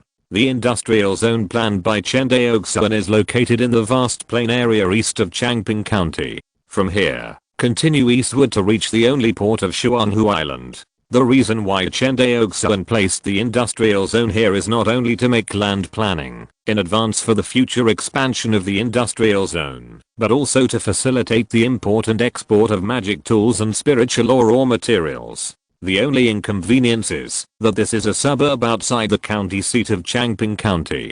It is surrounded by plain wasteland. Except for a dilapidated official road leading directly to Changping County, there are no other buildings. Obviously, the environment here is not very friendly to the magic tool factory workers who are about to work here. However, this problem cannot be completely solved even on the modern Earth, let alone the Chen family of Shuanghu Island, which has worse conditions. To solve these problems, the premise is to do a good job in the construction of various infrastructure. For example, in addition to the factory buildings, the industrial zone also needs to build employee dormitories, medical clinics, and various supporting shopping, entertainment and other consumption places. After all, people are not machines. Even if the Chen family can endure hardships, Chen Daoxuan does not want to exploit them too much, because he knew that everyone could endure the painful environment when the conditions were difficult. But when the family grew stronger, Chen Daoxuan continued to exploit them, which would inevitably make the Chen family members dissatisfied. Although ordinary mortals dare not directly resist the powerful force of the monks, they can never escape passive resistance. Therefore, Chen Daoxuan must consider the various welfare benefits of the workers in the magic weapon factory in advance, so as to prevent them from working without effort during the production process, and causing unnecessary losses to the family.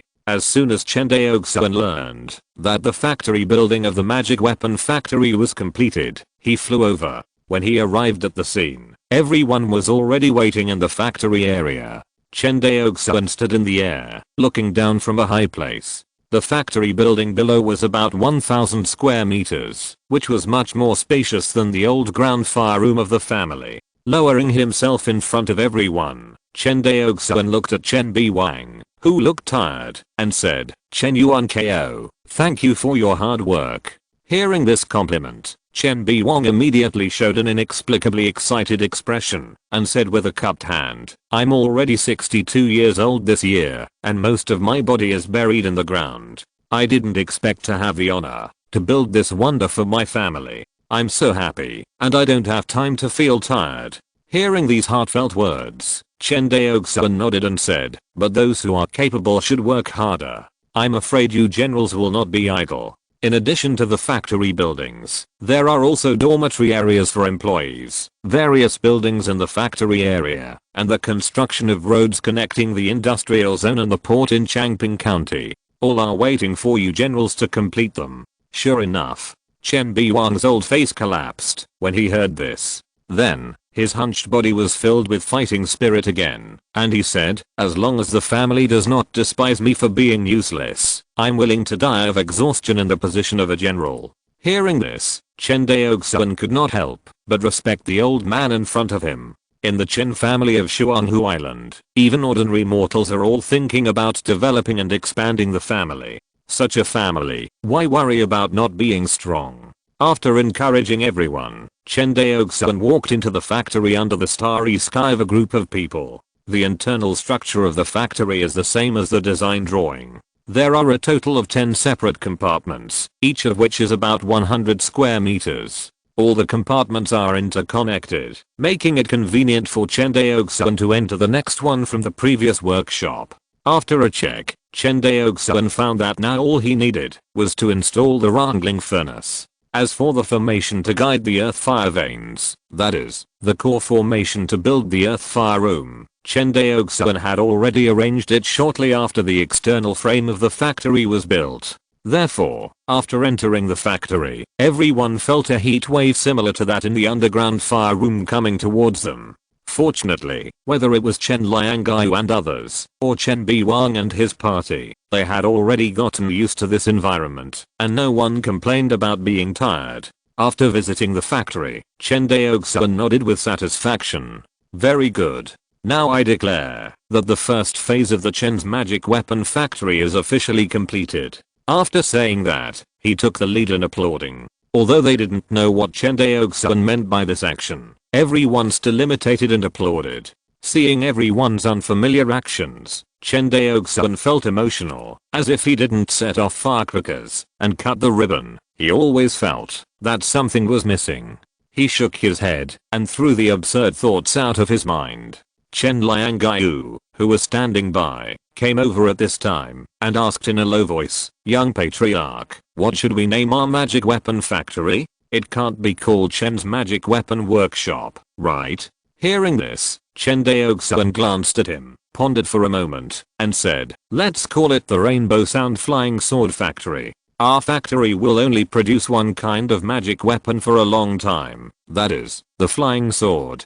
As for the Red Shadow Flying Sword, not only Chen Liangyu, but also many workers and apprentices who followed Chen Daoxuan to learn to operate the wrangling furnace had already seen the refining of the Red Shadow Flying Sword many times. Although everyone is immortal and can't understand the formation inscriptions and various refining techniques, everyone is still very familiar with the Red Flying Sword itself. Therefore, for Chen Daoxuan to give such a name to the magic weapon factory, everyone thinks it is quite suitable for the product to be produced. The factory building is built. The next step is to install the wrangling furnace. This work can only be done by Chen Daoxuan. After all, the wrangling furnace is about 10 feet long and weighs dozens of tons. Even a congenital warrior can hardly move it, not to mention moving it from the earth fire chamber in the Red Copper Mountains. After all, the straight line distance between the two places is at least dozens of kilometers. It took a day's work.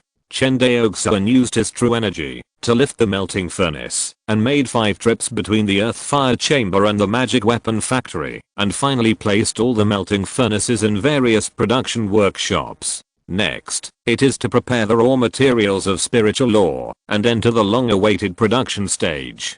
Chen Daoxuan purchased a total of 6721 spiritual stones from Guanghan Prefecture, including various materials for arranging the earth fire chamber array. Among them, the array materials for arranging the earth fire veins cost 3000 spiritual stones, and the remaining 3721 spiritual stones were spent on the purchase of spiritual ore. Since the magic weapon Chen Daoxuan mainly intended to refine this time was the red shadow flying sword inherited from the family, he purchased a full 1200 kilograms of red copper ore alone, which is 0.6 tons. Compared with the tens of thousands of tons and hundreds of thousands of tons of metal ores in the previous life, 0.6 tons of red copper ore sounded like playing house. But for the Chen family of Shuanghu Island, this is the most spiritual ore they can buy, even if they empty their family's savings. In addition to the red copper ore, the remaining 121 spiritual stones are used to buy cheap black iron ore. As an auxiliary material for refining the red shadow flying sword, Chen Daoxuan also bought 121 kilograms. According to Chen Daoxuan's experience in refining the red shadow flying sword, refining a red shadow flying sword requires 10 kilograms of red copper ore and 1 kilogram of black iron ore, and the cost of raw materials is about 31 spiritual stones. The price of a first level inferior flying sword in Guanghan Prefecture is about 50 spiritual stones. At first glance, the profit does not seem to be very high. But don't forget that the magic tools sold in the Guanghan Prefecture Sangxi market are second-hand goods eliminated by the children of the big families. They are all defective products with damaged spiritual charm and short service life. If there is a brand new flying sword of excellent quality, it will definitely cost more than 50 spiritual stones. Chen Daoxuan estimates that the price will have to increase by about 50%, and it is very likely that there will be no market for it. Calculated this way, the profit has more than doubled. The next day, when Chen Daoxuan arrived at the Hongmeng flying sword factory again, in less than half an incense stick of time, a ball of red liquid had already flowed out of the outlet of the first soul melting furnace. With his spiritual sense, he saw that the other 4 workshops were refining or preparing to refine spiritual ore. Seeing this scene, Chen Daoxuan couldn't help but think of the assembly line in his previous life. Although the assembly line of the Hongmeng magical instrument factory was a bit slow, it was more than dozens of times faster than that of ordinary instrument refiners. Restraining his excitement, Chen Daoxuan walked into the first instrument refining workshop. Chapter 36 Daily Flying Sword Production. Shaping, melting array, repeating like this. Soon. 5 hours passed. Chen Daoxuan exhaled a breath of turbid air and felt refreshed. He had been refining instruments for so long, but he had never felt so refreshed as today. He found that, when he replaced the most complicated and laborious stage of refining materials with the melting furnace, refining instruments became unusually easy. It was like a strong man who originally carried hundreds of kilograms of goods unloaded 99% of the burden, and suddenly felt like he was walking fast. Normally speaking, even if Chen Daoxuan had a plugin like Hongmeng Enlightenment Sutra to assist in refining instruments, he would still feel exhausted after refining instruments every time, and it would take at least a few days to recover, let alone ordinary instrument refiners. As far as Chen Daoxuan knew, even if a first level upper grade instrument refiner wanted to refine a first level lower grade instrument, the fastest speed could only be 7 days to refine one. It's not that ordinary refiners really need 7 days. to refine a magic weapon, but after 3 days and 3 nights of continuous refinement, the refiner needs to meditate to restore his true ki and spiritual consciousness. True ki is easy to say, after all, elixirs that replenish true ki are more common, but spiritual consciousness is different. Each elixir that restores spiritual consciousness is expensive, and you may not be able to buy it if you are unlucky. So in general, it is already good for ordinary refiners to refine a first level low grade magic weapon in 7 days. Moreover, the refiner's frequent refinement will inevitably delay his own practice. You know, for a cultivator, the greatest pain is to delay his own practice. Therefore, the immortal families and sects in the world of cultivation can only use elixirs and other auxiliary treasures to make up for the time lost by the refiner's practice. This is another huge expense. This is also the reason why the immortal families and sects, although they have the ability to train more refiners, often only train refiners that meet their own needs and stop training.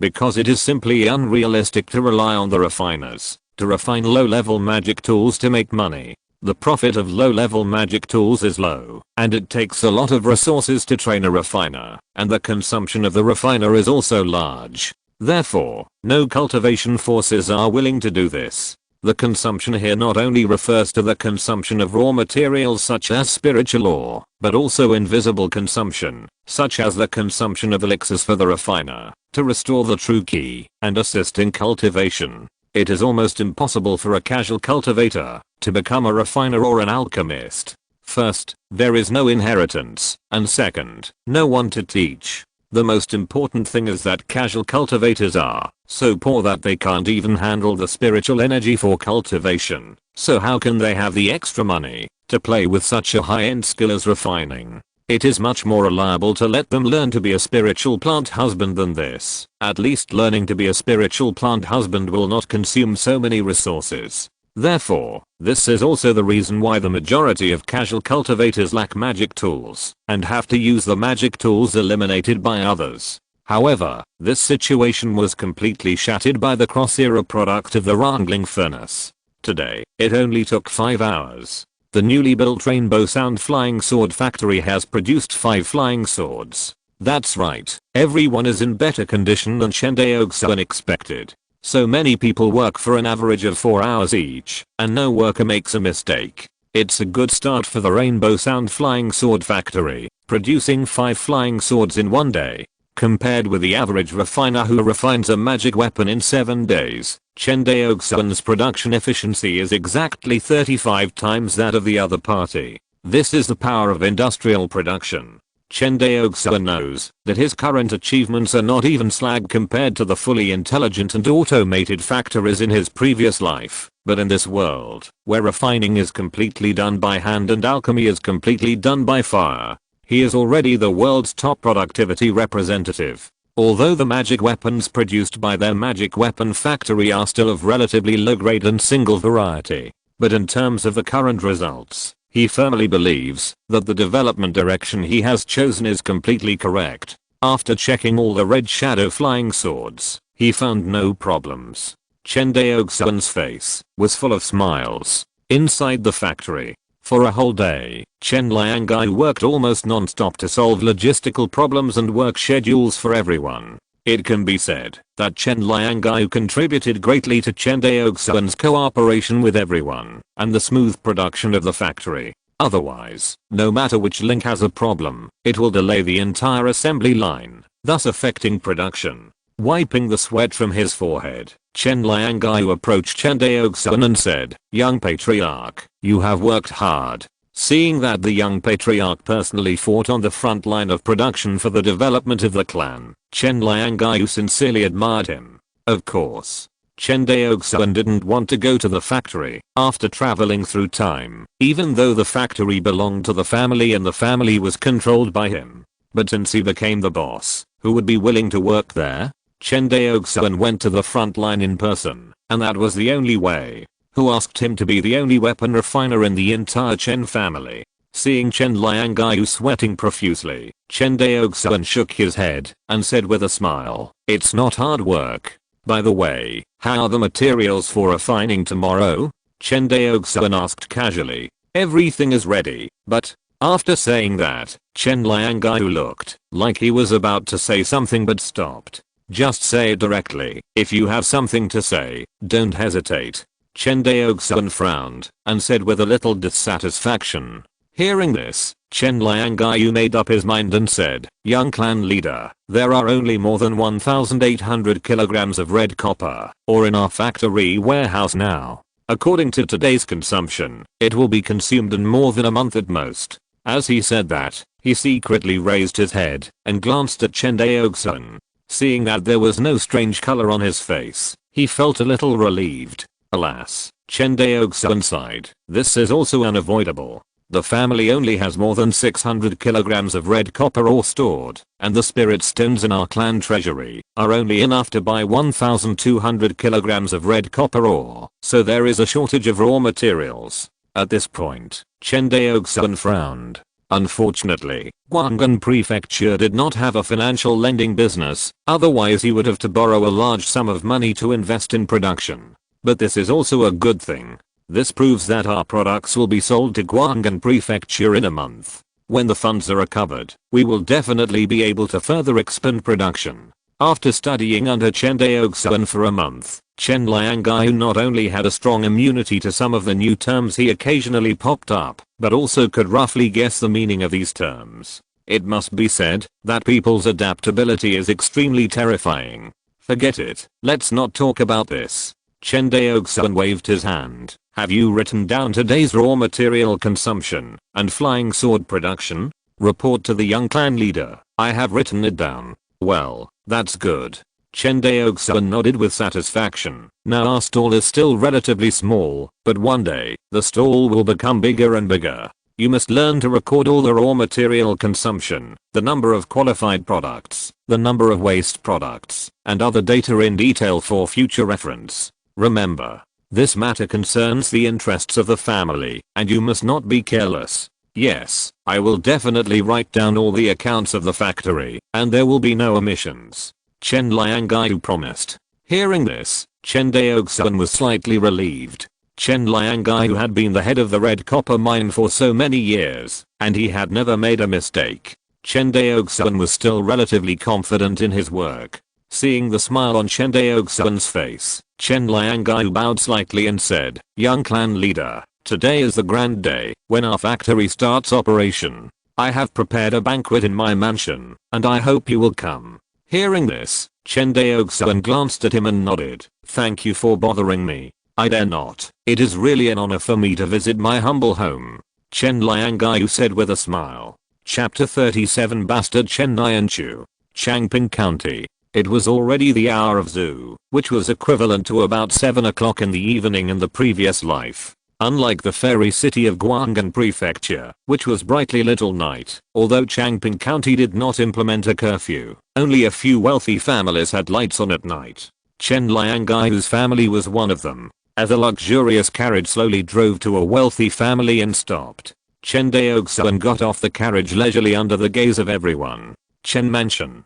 Chen Daoxuan raised his head and looked at the two large characters written in a flamboyant style on the weathered plaque, nodded and praised. Good calligraphy. Hearing Chen Daoxuan's praise, Chen Liangai's face suddenly showed a proud look. This is the plaque written by my Chen family's ancestor and presented to my ancestors. Oh. Hearing that it was written by Chen Dingguan, the ancestor of the Chen family, Chen Daoxuan couldn't help but take a closer look. Squeak. Just as he was admiring the plaque, the door of Chen Mansion suddenly opened.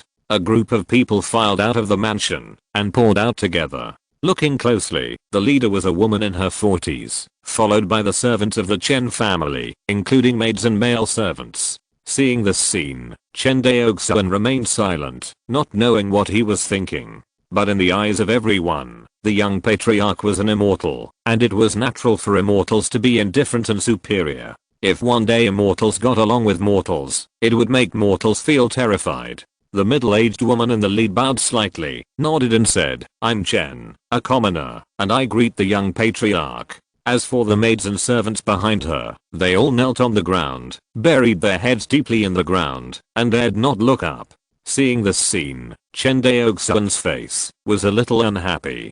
Chen Liangai was so smart that he knew that Chen Daoxuan must have misunderstood. He immediately stepped forward and explained softly, "Young patriarch, these maids and servants are not members of my Chen clan, but slaves purchased by the old patriarch from Guang'an Prefecture." Hearing this, Chen Daoxuan couldn't help but think of the serfs with shackles on their feet and carrying grain at the Guang'an Prefecture dock. "You mean they are all slaves of the Izumo Kingdom?" "That's right." Chen Liangai nodded. As if thinking of something, Chen Daoxuan asked, "Are there many such slaves in my Xuanhu Island?" "Quite a few." Chen Liangai thought for a while. "We have 46 maids and 37 servants purchased in our Chen mansion, which adds up to nearly 100 people. As far as I know, there are 3 or 4 such families in my Chen family." Hearing this, Chen Daoxuan nodded in understanding. "No wonder my Chen family has so many good fields. There are only 177 farmers. Are they all cultivated for them?" Seeing Chen Daoxuan pointing at the servants kneeling on the ground, Chen Liangai smiled awkwardly. In his heart, this is not a big deal. Indeed, for the current Chen family, a little land annexation is not a big deal. In fact, many members of the Chen family are not willing to cultivate the fields because the family will provide the Chen family with a minimum living guarantee. In other words, as long as you are a member of the Chen family, even if you don't work, the family will not let you starve to death on the street. This undoubtedly breeds the laziness of a small part of the Chen family. These drawbacks are what Chen Daoxuan is eager to reform. It's just that the investigation of the family's population, fields, and land has not been completed, and Chen Daoxuan has been busy with the magic weapon factory in the past month. He can't spare the time to manage these trivial matters. But being busy doesn't mean he doesn't care. As a time traveler, Chen Daoxuan knows how important a relatively fair distribution system is to a force. Land annexation is a big cancer, whether in ancient times on Earth, or in this world of immortal cultivation. The only difference from Earth is that there are cultivators in the world of immortal cultivation, and the cultivators rely on the vast mortal community. Therefore, once the contradictions among mortals are irreconcilable, the cultivators will act as the regulator, forcibly smashing the inherent interest groups of mortals and allowing the lowest mortals to breathe. But Chen Daoxuan doesn't plan to do this, because the Chen family is too weak, and he is about to take a big step forward to develop the family. Before that, he must eliminate all the drawbacks of the family in advance. In other words, eliminate the idea of unfair distribution. "Let's go in. Young clan leader, please go first."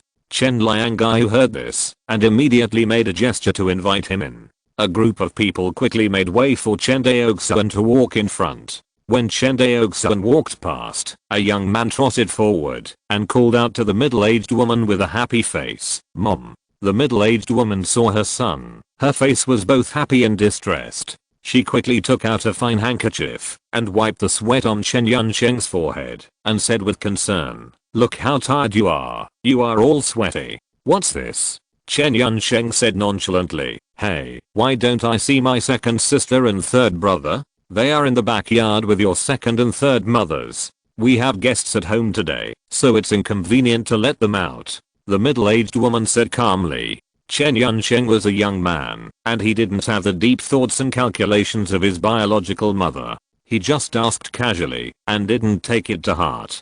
Seeing that Chen Yunsheng wanted to talk nonsense, the middle-aged woman pushed him, gave him a look, and said, "Why don't you go and help your father entertain the young clan leader?" "Oh." Chen Yunsheng finally reacted, scratched his head, and smiled. "Mom, then I will help my father entertain the young clan leader, and I will pay my respects to you later. Go quickly." After saying that, Chen Yunsheng quickly walked forward and followed Chen Liangai and Chen Daoxuan step by step, like a follower. During the meal, with Chen Liangai and his legitimate son Chen Yunsheng accompanying them, the guest hall was full of laughter. Unconsciously, Chen Daoxuan couldn't help but look at Chen Liangai and his son more and more pleasing to the eye. After drinking for about half an hour, Chen Daoxuan looked at the sky and said, "Why don't we stop here today? We still have to continue to be busy with factory production tomorrow. Hangovers are not a good habit." Hearing this, Chen Liangai's face was full of regret, but he still smiled and echoed what the young clan leader said. Bang. You bitch. You gave birth to a bastard, and you dare to bully my daughter. I will beat you to death. I didn't bully her. She was the first to snatch my little wooden man and scold me. Bastard. How dare you talk back. You bitch. Do you care about the bastard you gave birth to? Except for Chen Yunsheng's biological mother, everyone present was either a warrior or a cultivator. Although the quarrel from the backyard was inaudible to Chen Yunsheng's biological mother, it was no different from a quarrel next to her ears to Chen Liangai and Chen Daoxuan. Chen Daoxuan silently took a sip of wine and said nothing.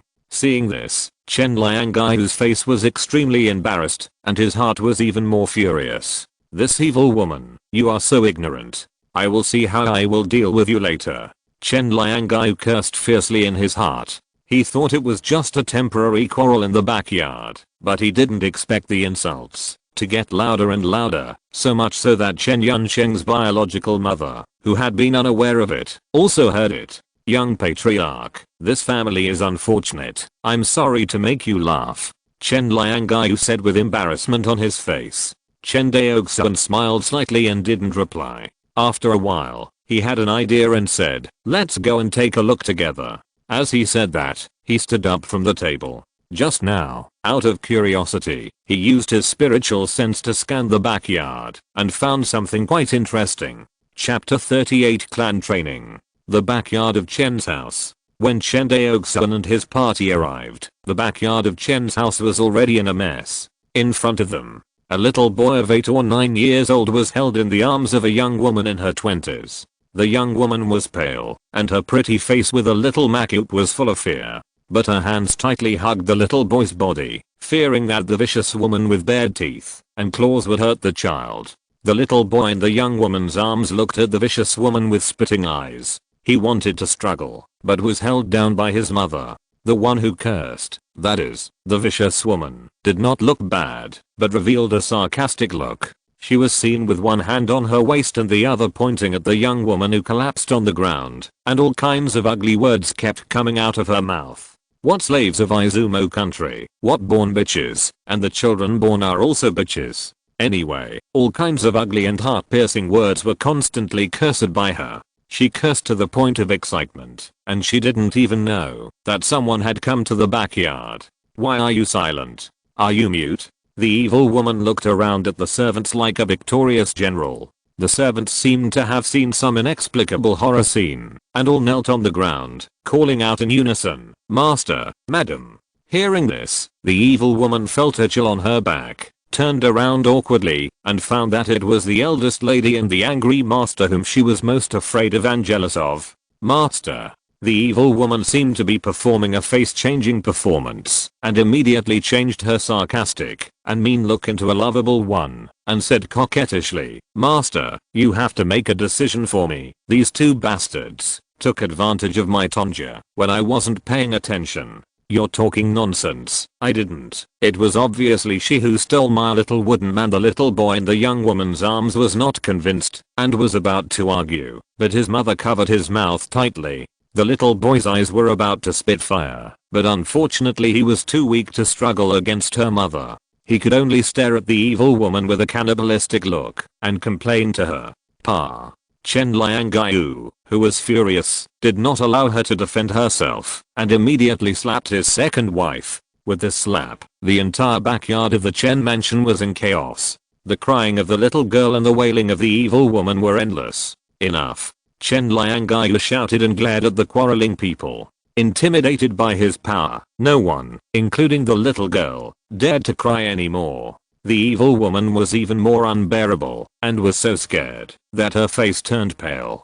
Chen Liangai saw that he had controlled the situation, and bowed to Chen Daoxuan and said, "Young clan leader, I'm really..." "Young clan leader?" Hearing Chen Liangai's address, everyone's face changed. Chen Daoxuan raised his hand to stop Chen Liangai from apologizing. He took a few steps forward, squatted in front of the young woman, and said, "Can I see this child?" Hearing this, the young woman instinctively hugged the child a little tighter, but then thought of this person's identity and couldn't help but let go of the child. The little boy broke free from his mother's delicate little hand and gasped, "Mom, you're suffocating Nyanchu. Your name is Chen Nyanchu, right?" Hearing this, the little boy turned his head to look at Chen Daoxuan and said vigilantly, "Who are you? What does my name have to do with you? Are you here to bully us too?" As he said this, he opened his little hand and stopped his mother behind him. "I'm here to help you." He shook his head. "Can you come over and let me see?" After hearing this, the little boy looked at his mother with an inquiring look, and after getting a positive response, he reluctantly came over. "What do you want to do?" Chen Daoxuan smiled slightly and said nothing.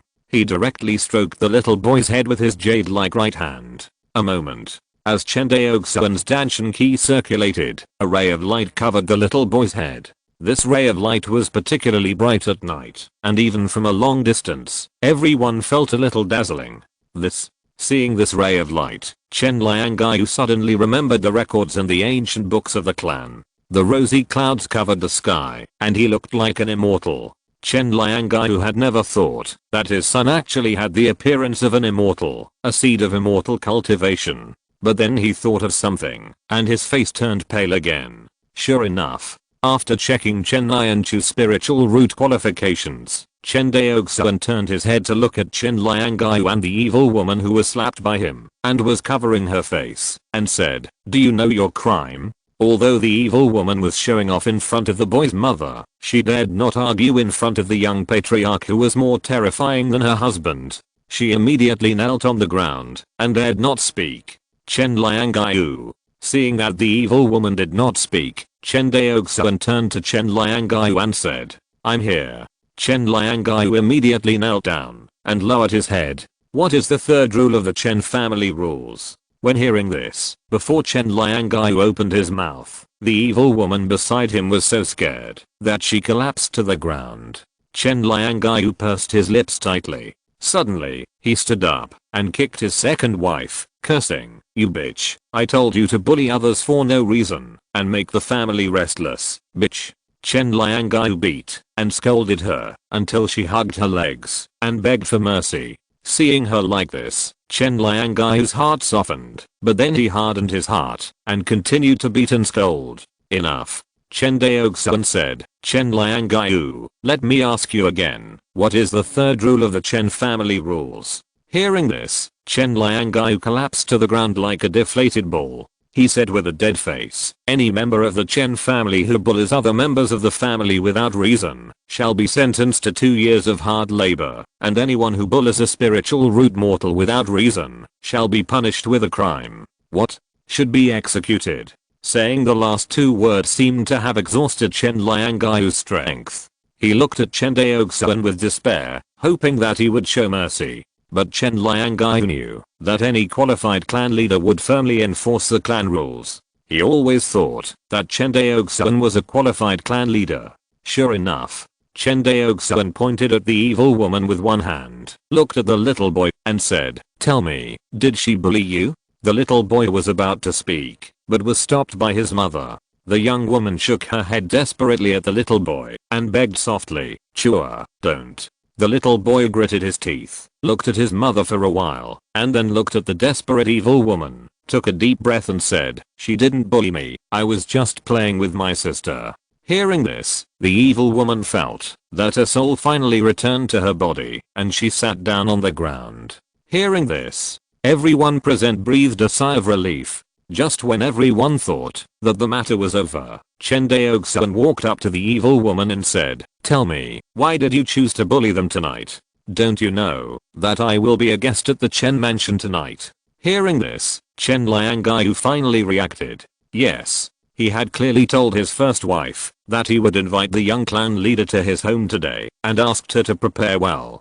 How could such a thing happen? Unless he looked at his first wife whom he had known for many years, an incredible thought came to his mind. Could it be that all this was planned by his first wife behind the scenes? But why? Suddenly, a terrible idea emerged in his heart, but he didn't dare to believe that this idea was true. "It's you." The second wife was not stupid, and she immediately realized who was behind the trick. She pointed at the first wife and said, "It's you, right? It must be you." You are afraid that Nianchu will take away the status of Yun Sheng's legitimate son, so you want to get rid of him. No, get rid of both of us. You are so cruel. Hearing this accusation, Chen Shi certainly couldn't admit it. She said with a pale face, "Don't spit blood. You bully other people's mother and son. What does it have to do with me? Did I ask you to bully the mother and son?" Seeing this big drama, Chen Daoxuan's face suddenly turned cold. He originally thought that the Chen family had a patriarch like Chen Ziyan who worked diligently for the family and was willing to give up his career, and that the family also had a pure member like Chen Biwang who was willing to devote himself to the family until his death. The Chen family must be a family without any dirt from top to bottom. But now it seems that there is darkness everywhere that the light cannot reach. The key is, even Chen Daoxuan couldn't say a word against what Chen did. She completely took advantage of the jealousy and mean character of the second wife Chen Liangaiyu. In the words of the previous life, this was a high IQ killing with a borrowed knife. He glanced at Chen Liangaiyu, then at Chen Yunsheng and the wives of the Chen family, and said in a vague voice, "Do you still remember the family motto of my Chen family? Remember?" Seeing that no one spoke, Chen Daoxuan got really angry and shouted loudly, "I." Chen Liangaiyu knelt on the ground and lowered his head. Seeing this, Chen Yunsheng also knelt with his father. Finally, everyone in the Chen mansion, including the first and second wives, and even Chen Liangaiyu's little daughter, all knelt there. Finally, Chen Liangaiyu's heart seemed to be burning with fire. His face flushed, and the ancient ancestral motto slowly came out of his mouth. "All the blood of my Chen family are my Chen family. All the blood of my Chen family are my Chen family." Chen Liangaiyu, tell me, how can the Chen family be divided into legitimate and illegitimate? Chen Daoxuan stared at him and Chen. Both of them lowered their heads and dared not look at him. Chen Nianchu looked at the scene in front of him, and there was a faint fire burning in his eyes. He clenched his little fists tightly and felt a ball of heat in his chest, which was the hot blood of the Chen family, surging. Chen Daoxuan walked to his side and said in a voice that only he could hear, "Do you like the Chen family like this?" This sentence seemed to remind the little boy of many not so good memories. He shook his head and said, "I don't like it." "Then let's make it what you like, okay?" Chen Daoxuan lowered his head and bumped into Chen Nianchu's small eyes. Chen Nianchu seemed to see something different in the eyes of the big brother in front of him. It was something he had been looking forward to for a long time, but it was always out of reach. He nodded inexplicably. "Okay." He thought for a moment, "But I also have a request." "What?" "How about you be my dad?" Chen Daoxuan. Chapter 39, the fourth level of key refining. Time passed by day in the busyness. Soon, a month passed. Chen Daoxuan had been mixed with joy and sorrow during this period because of the discovery of a fairy seedling in the family. If it were placed in other families, discovering a fairy seedling would be good news. But the Chen family was a small family with shallow roots after all. There was not even a spiritual vein in the family, and there was only one spiritual eye, which was barely enough for Chen Daoxuan to practice. In this way, even if Chen Daochu, the fairy seedling, was discovered, the Chen family would not have more spiritual energy to supply him with for practice. In the cave, after Chen Daoxuan guided Chen Daochu's practice in the mortal realm today, he thought urgently in his heart, no matter what, the family's spiritual vein must be cultivated within this year. Chen Daoxuan's goal was not a random thought.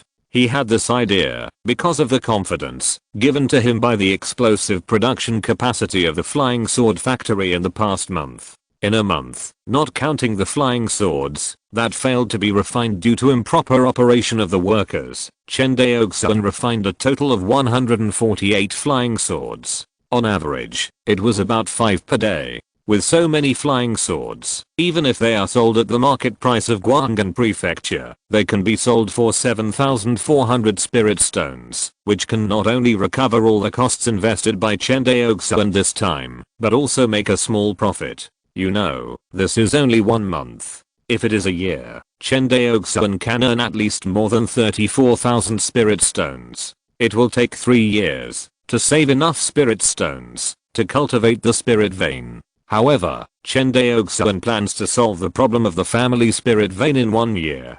Obviously, it is not enough to rely on the way of Guang'an Prefecture alone. Thinking of this, he silently took out a green scale from the storage bag.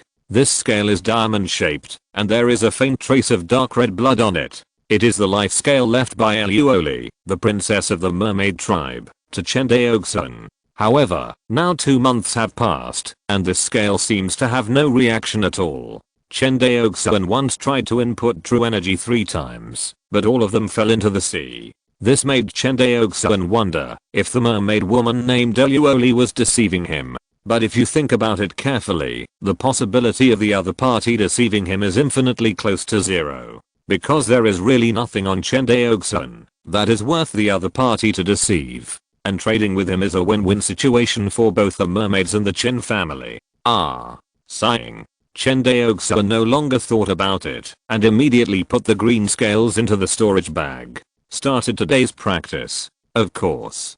During this period of time, in addition to the explosion of the number of magic tools produced by the family flying sword factory, Chen Daoxuan's cultivation level has also far exceeded his expectations. Originally, he thought that it would take 4 or 5 months or even half a year for him to break through to the 4th level of key refining. As a result, after only 2 months of practice, he felt like he was on the verge of a breakthrough.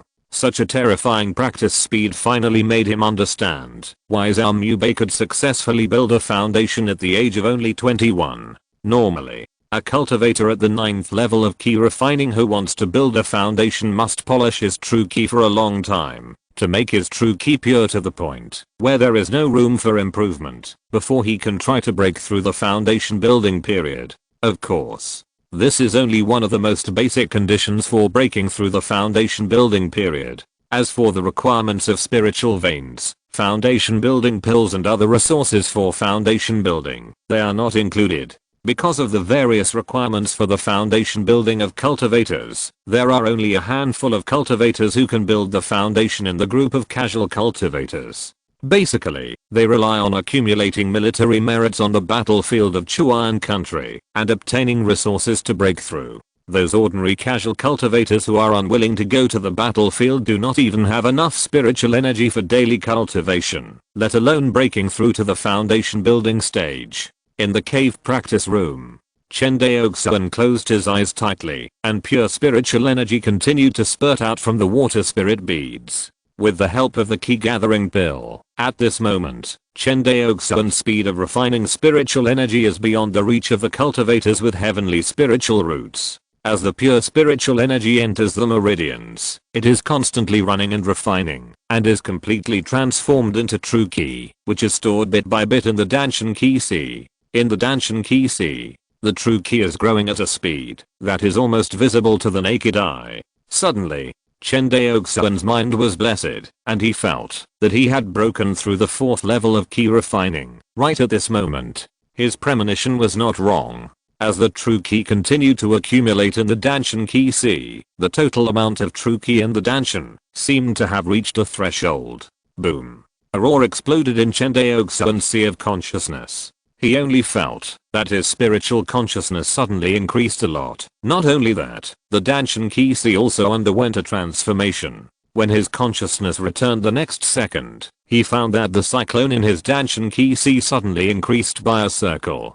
Compared with before, his total amount of true ki has increased by at least 50%. Key refining level 4, done. Chen Daoxuan opened his eyes and said with surprise on his face. Calculating carefully, he has only been away from breaking through the 3rd level of key refining for more than 4 months, not even half a year. Compared with the breakthrough from the 2nd level of key refining to the 3rd level of key refining, the time he spent has not increased, but shortened several times. This is obviously not in line with the normal law of cultivation. Under normal circumstances, the more a cultivator practices, the slower the breakthrough will be. In other words, breaking through from the 3rd level of key refining to the 4th level of key refining is definitely slower than breaking through from the 2nd level of key refining to the 3rd level of key refining. But Chen Daoxuan broke this rule at this time. Chen Daoxuan knew in his heart that it was not his talent that broke the practice rules, but it was due to the help of the water spirit pearl and the gathering key pill. In the final analysis, it was the credit of the practice resources. Thinking of this, he couldn't help but think of those great families who practice immortality, and even the core disciples of Cunning Sword sect. What kind of practice condition should they have? Those who can become the core disciples of Cunning Sword sect are all geniuses among geniuses. As far as Chen Daoxuan knows, the disciples of Cunning Sword sect are divided into 3 categories: outer disciples, inner disciples, and direct disciples. It is said that even the lowest level outer disciples have the requirements for qualifications that have reached the abnormal upper spiritual roots, not to mention of various tests and training of character and perseverance. Therefore, any disciple of Cunning Sword sect, when placed among the casual cultivators, is invincible at the same level. If it didn't have this ability, it wouldn't have dominated the Wangxing Sea for 1,000 years. Of course. Although Chen Daoxuan knew that he could not compare with the disciples of Cunning Sword sect in terms of spiritual roots and resources, there was one thing that the disciples of Cunning Sword sect could not compare with him, even if they flattered him. That was his comprehension. He had the Hongmeng Enlightenment Sutra to store his comprehension every day, and he would have an epiphany once every 10 days. The effect would be terrifying if he accumulated it for a long time. Thinking of this, Chen Daoxuan could not help but sink his consciousness into the sea of consciousness. In the sea of consciousness, 10 stardusts were rotating around a golden scripture. The 10 stardusts attracted each other, but Chen Daoxuan deliberately controlled them and did not let them gather together. Perhaps because he had just broken through to the 4th level of key refining, Chen Daoxuan had a feeling that perhaps the breakthrough opportunity of chasing Wind Sword Art would also be tonight.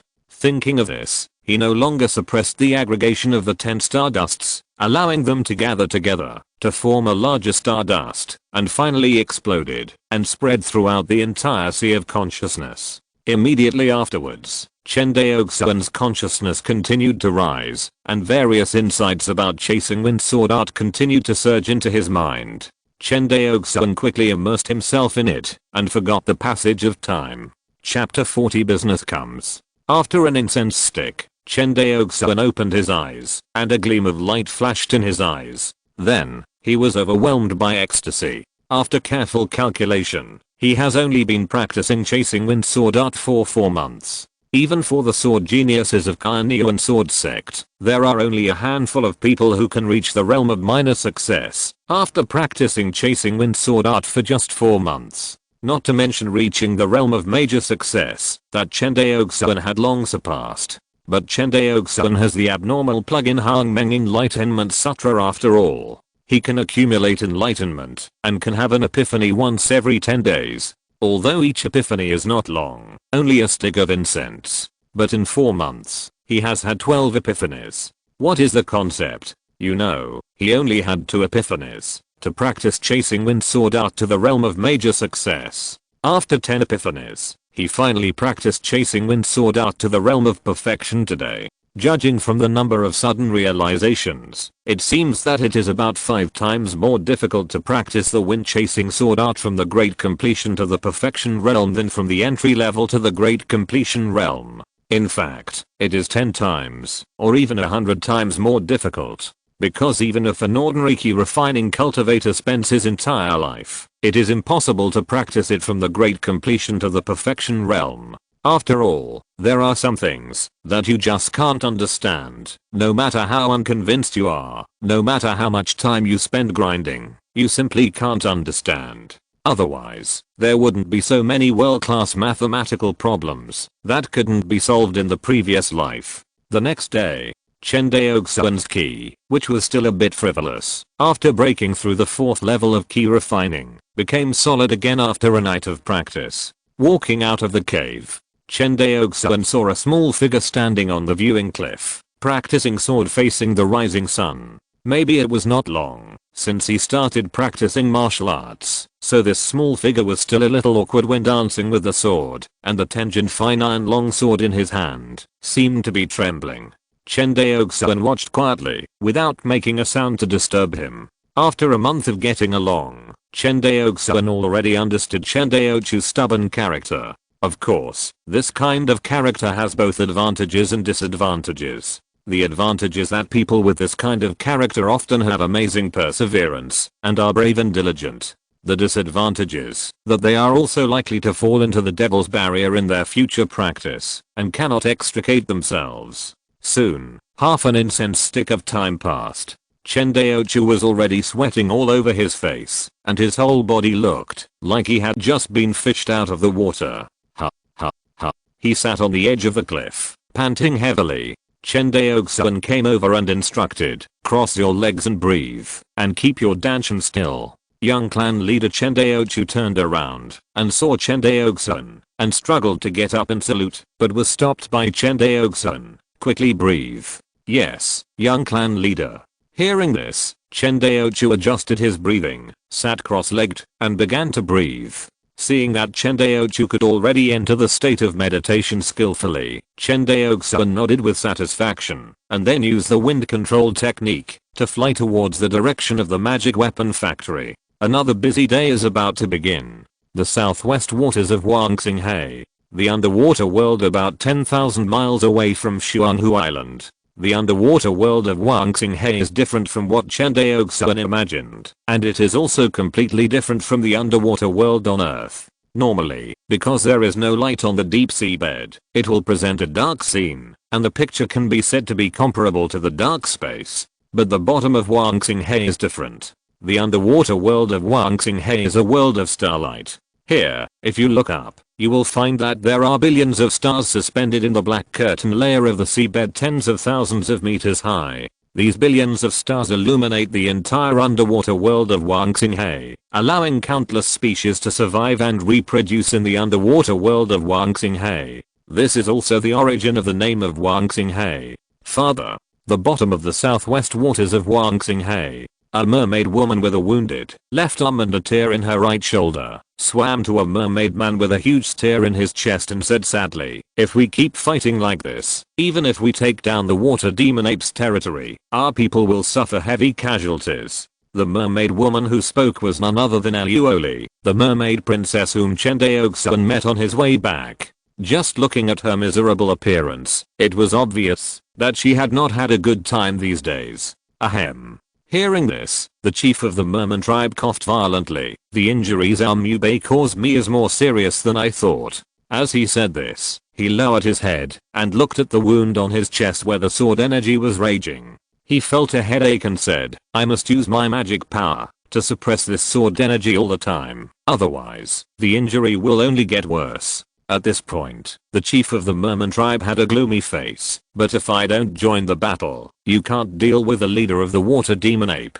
Hearing this, Eluoli was silent. She knew that what her father said was all true. Without her father, a high-level merman in the late third stage, the merman tribe, whose highest cultivation level was only equivalent to the foundation building stage of the human race, could not do anything to the water demon ape tribe. Because the leader of the water demon ape tribe entrenched on the demon ape mountain was a mid-third stage existence. The other party had not attacked the low-level mermaids of the mermaid tribe because they were afraid of her father, the leader of the mermaid tribe in the late third stage. However, the other party did not know that her father was so seriously injured. Otherwise, it would not be the mermaid tribe suppressing the water demon ape tribe, but the opposite situation. Damn it. Seeing her seriously injured father, Eluoli felt for the first time that she was so incompetent and could not support the mermaid tribe.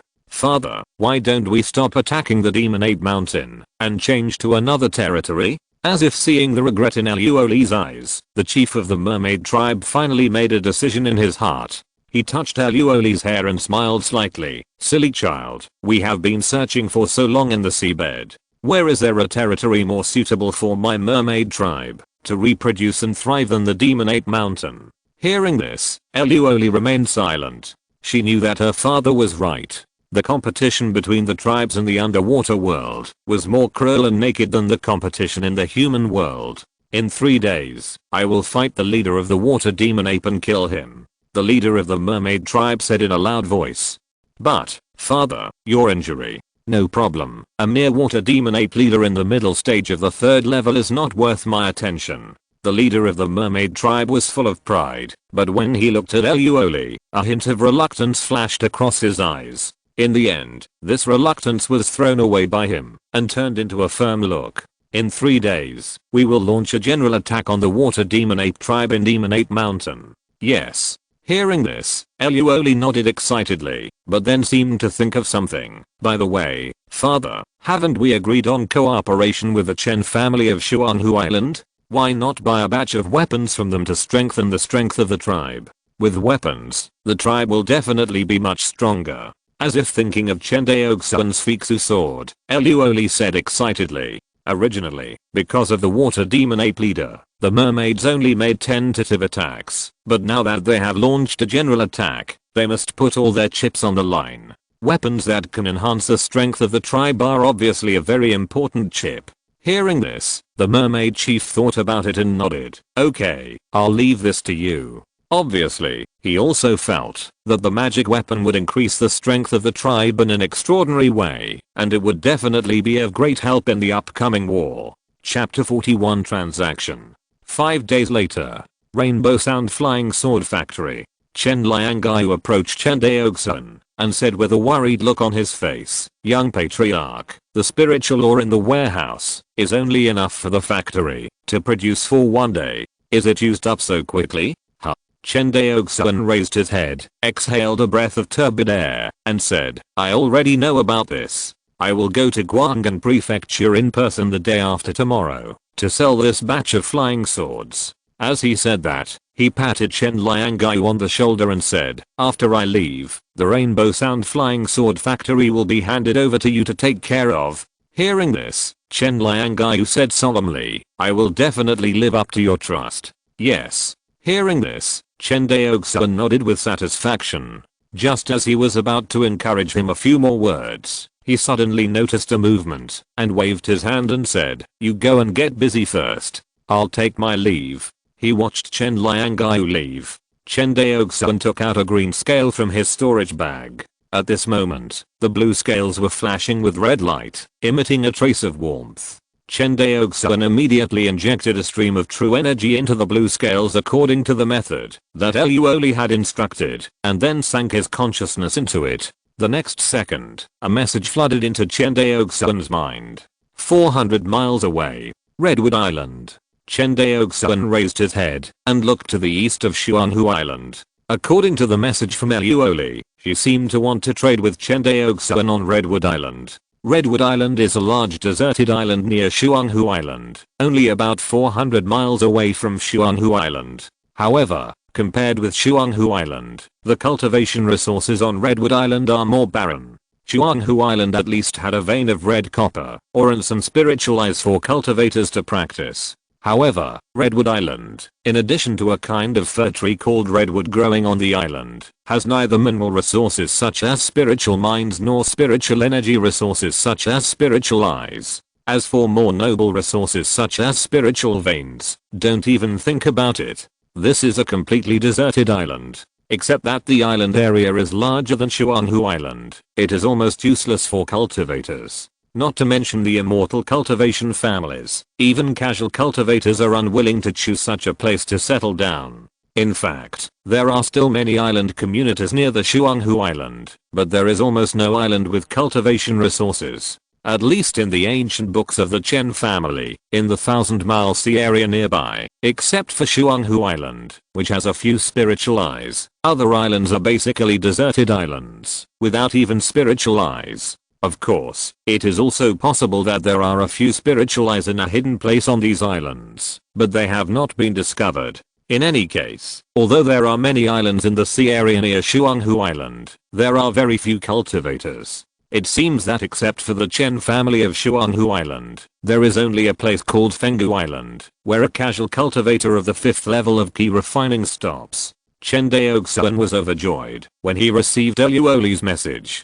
Compared with going to Guang'an Prefecture to sell flying swords and magic tools to casual cultivators, trading with the mermaids is obviously more profitable. In the market of free cultivators in Guang'an Prefecture, even if the price of the Rainbow Sound flying sword is high, it is estimated that it will hardly exceed 100 spirit stones per sword. The price offered by the mermaids is 5 times that of 100 spirit stones. From the perspective of interests, it is obvious who to trade with first. Chen Daoxuan has been thinking about when the mermaids will come to trade with him for a while, but he didn't expect to wait for more than 2 months before the news came. After sorting out his thoughts, Chen Daoxuan counted the 178 flying swords in his storage bag, and immediately used the wind control technique to fly alone towards the direction of Redwood Island. Unlike the nearly 100,000 miles to Guangdong Prefecture, Redwood Island is only 400 miles away from Xuanhu Island. With Chen Daoxuan's 4th level key refining cultivation, he can easily fly over this distance. Redwood Island. Looking down from the sky, Redwood Island is completely shrouded in a sea of red. Due to this obvious feature, even if it was his first time to visit this island, Chen Daoxuan spotted it in the nearby sea at a glance. He descended from the sky and landed on the cliff of the island. Chen Daoxuan took out the green scales again and injected a stream of true energy. Then, another message came. Chen Daoxuan identified the direction and flew to the north of the island. The waters north of Redwood Island. A group of mermaids, led by Eluoli, lurked in the reefs hundreds of meters deep. If you look closely, you will find that almost all of these mermaids are holding a huge scallop in their hands. From the cracks of the scallops, you can see the overflowing spiritual light. Obviously, these scallops are filled with spiritual stones that the mermaids have prepared for trading. Your Highness, why hasn't he come yet? A male mermaid with bronze muscles all over his body said in a muffled voice in the mermaid group. Don't worry, wait a little longer. Although Eluoli was also uneasy, he still patiently comforted his men. After hearing the words of Her Highness the Princess, everyone continued to wait silently. Here we are. Suddenly, a touch of surprise flashed across Eluoli's pretty face. Let's go. Eluoli gave an order and swam to the sea surface. The mermaids are very fast in the sea. In just a few breaths, the group of mermaids swam to the surface of the sea. As soon as Eluoli swam out of the sea, she saw Chen Daoxuan standing in the air. She carefully used her spiritual sense to explore the surroundings. When she found that there was no one else around except Chen Daoxuan, Eluoli couldn't help but breathe a sigh of relief. Human cultivator, you are really brave. You dare to come alone. Aren't you afraid that we will kill you and swallow your weapons? Seeing Chen Daoxuan alone under the gaze of the mermaids, he was so calm, Eluoli felt uncomfortable in her heart. If it were a mermaid surrounded by a group of human cultivators, she would have been trembling with fear. Hearing this, Chen Daoxuan smiled and said, I know that the mermaids are the most honest. I'm willing to come here alone, because I value the honesty of the mermaids. Besides, the transaction between you and me is a win-win situation. Why do you want to harm me? You don't plan to trade with my tribe only this time, do you? After all, magic tools have a lifespan. You live in the deep sea for a long time, and the lifespan of your magic tools may be even shorter. Will the mermaids give up their long-term interests for the sake of coveting these mere 100 flying swords? So, why should I be afraid? Eluoli wanted to overwhelm the other party in momentum, but she didn't expect that Chen Daoxuan would easily disintegrate the momentum she had built up with great difficulty with just a few words. Looking at Chen Daoxuan with a smile on his face, Eluoli opened his mouth and finally said depressedly, as expected of a human cultivator, you are really eloquent. Thank you Miss Eluo for the compliment. Chen Daoxuan bowed, but let's trade as soon as possible so that our two tribes can feel at ease. Hearing Chen Daoxuan mention the trade, Eluoli immediately threw away his little depression and said excitedly, how many weapons did you bring this time? Chen Daoxuan did not speak and directly took out more than 100 flying swords from the storage bag. Suddenly, the sea surface was shining. When the mermaids saw the sharp flying swords in front of them, their eyes turned red. Si estas escuchando esta novela en un canal distinto a mundo fanfic novelas. Significa lo descargaran y sabiran sinas fuso ten invitamos cordialmente a visitar nuestro canal. Mundo fanfic novelas ali encontrarás la versión original de esta historia y podrás explorar muchas otras novelas de diversos géneros. Te esperamos para sumergirte en un mundo de novelas increíbles. Chapter 40 to the first pot of gold. Seeing that the tribe members looked so unsophisticated, Eluoli felt that she could not hold her head up in front of Chen Daoxuan. Ahem. She could not help but cough softly, but the honest mermen had no time to guess the princess's intentions. All they cared about at the moment were the weapons in front of them. Princess, if we could have these weapons, I don't know how many casualties our tribe members would have avoided in the battle with the demon apes. A male merman took a flying sword, injected a stream of demonic power, and murmured. Hearing this, Eluoli's heart also became hot. She looked at Chen Daoxuan and said, human cultivators, is this all you have made? Yes, this is too little. There is not enough to share. Yes, too little. The other mermen echoed.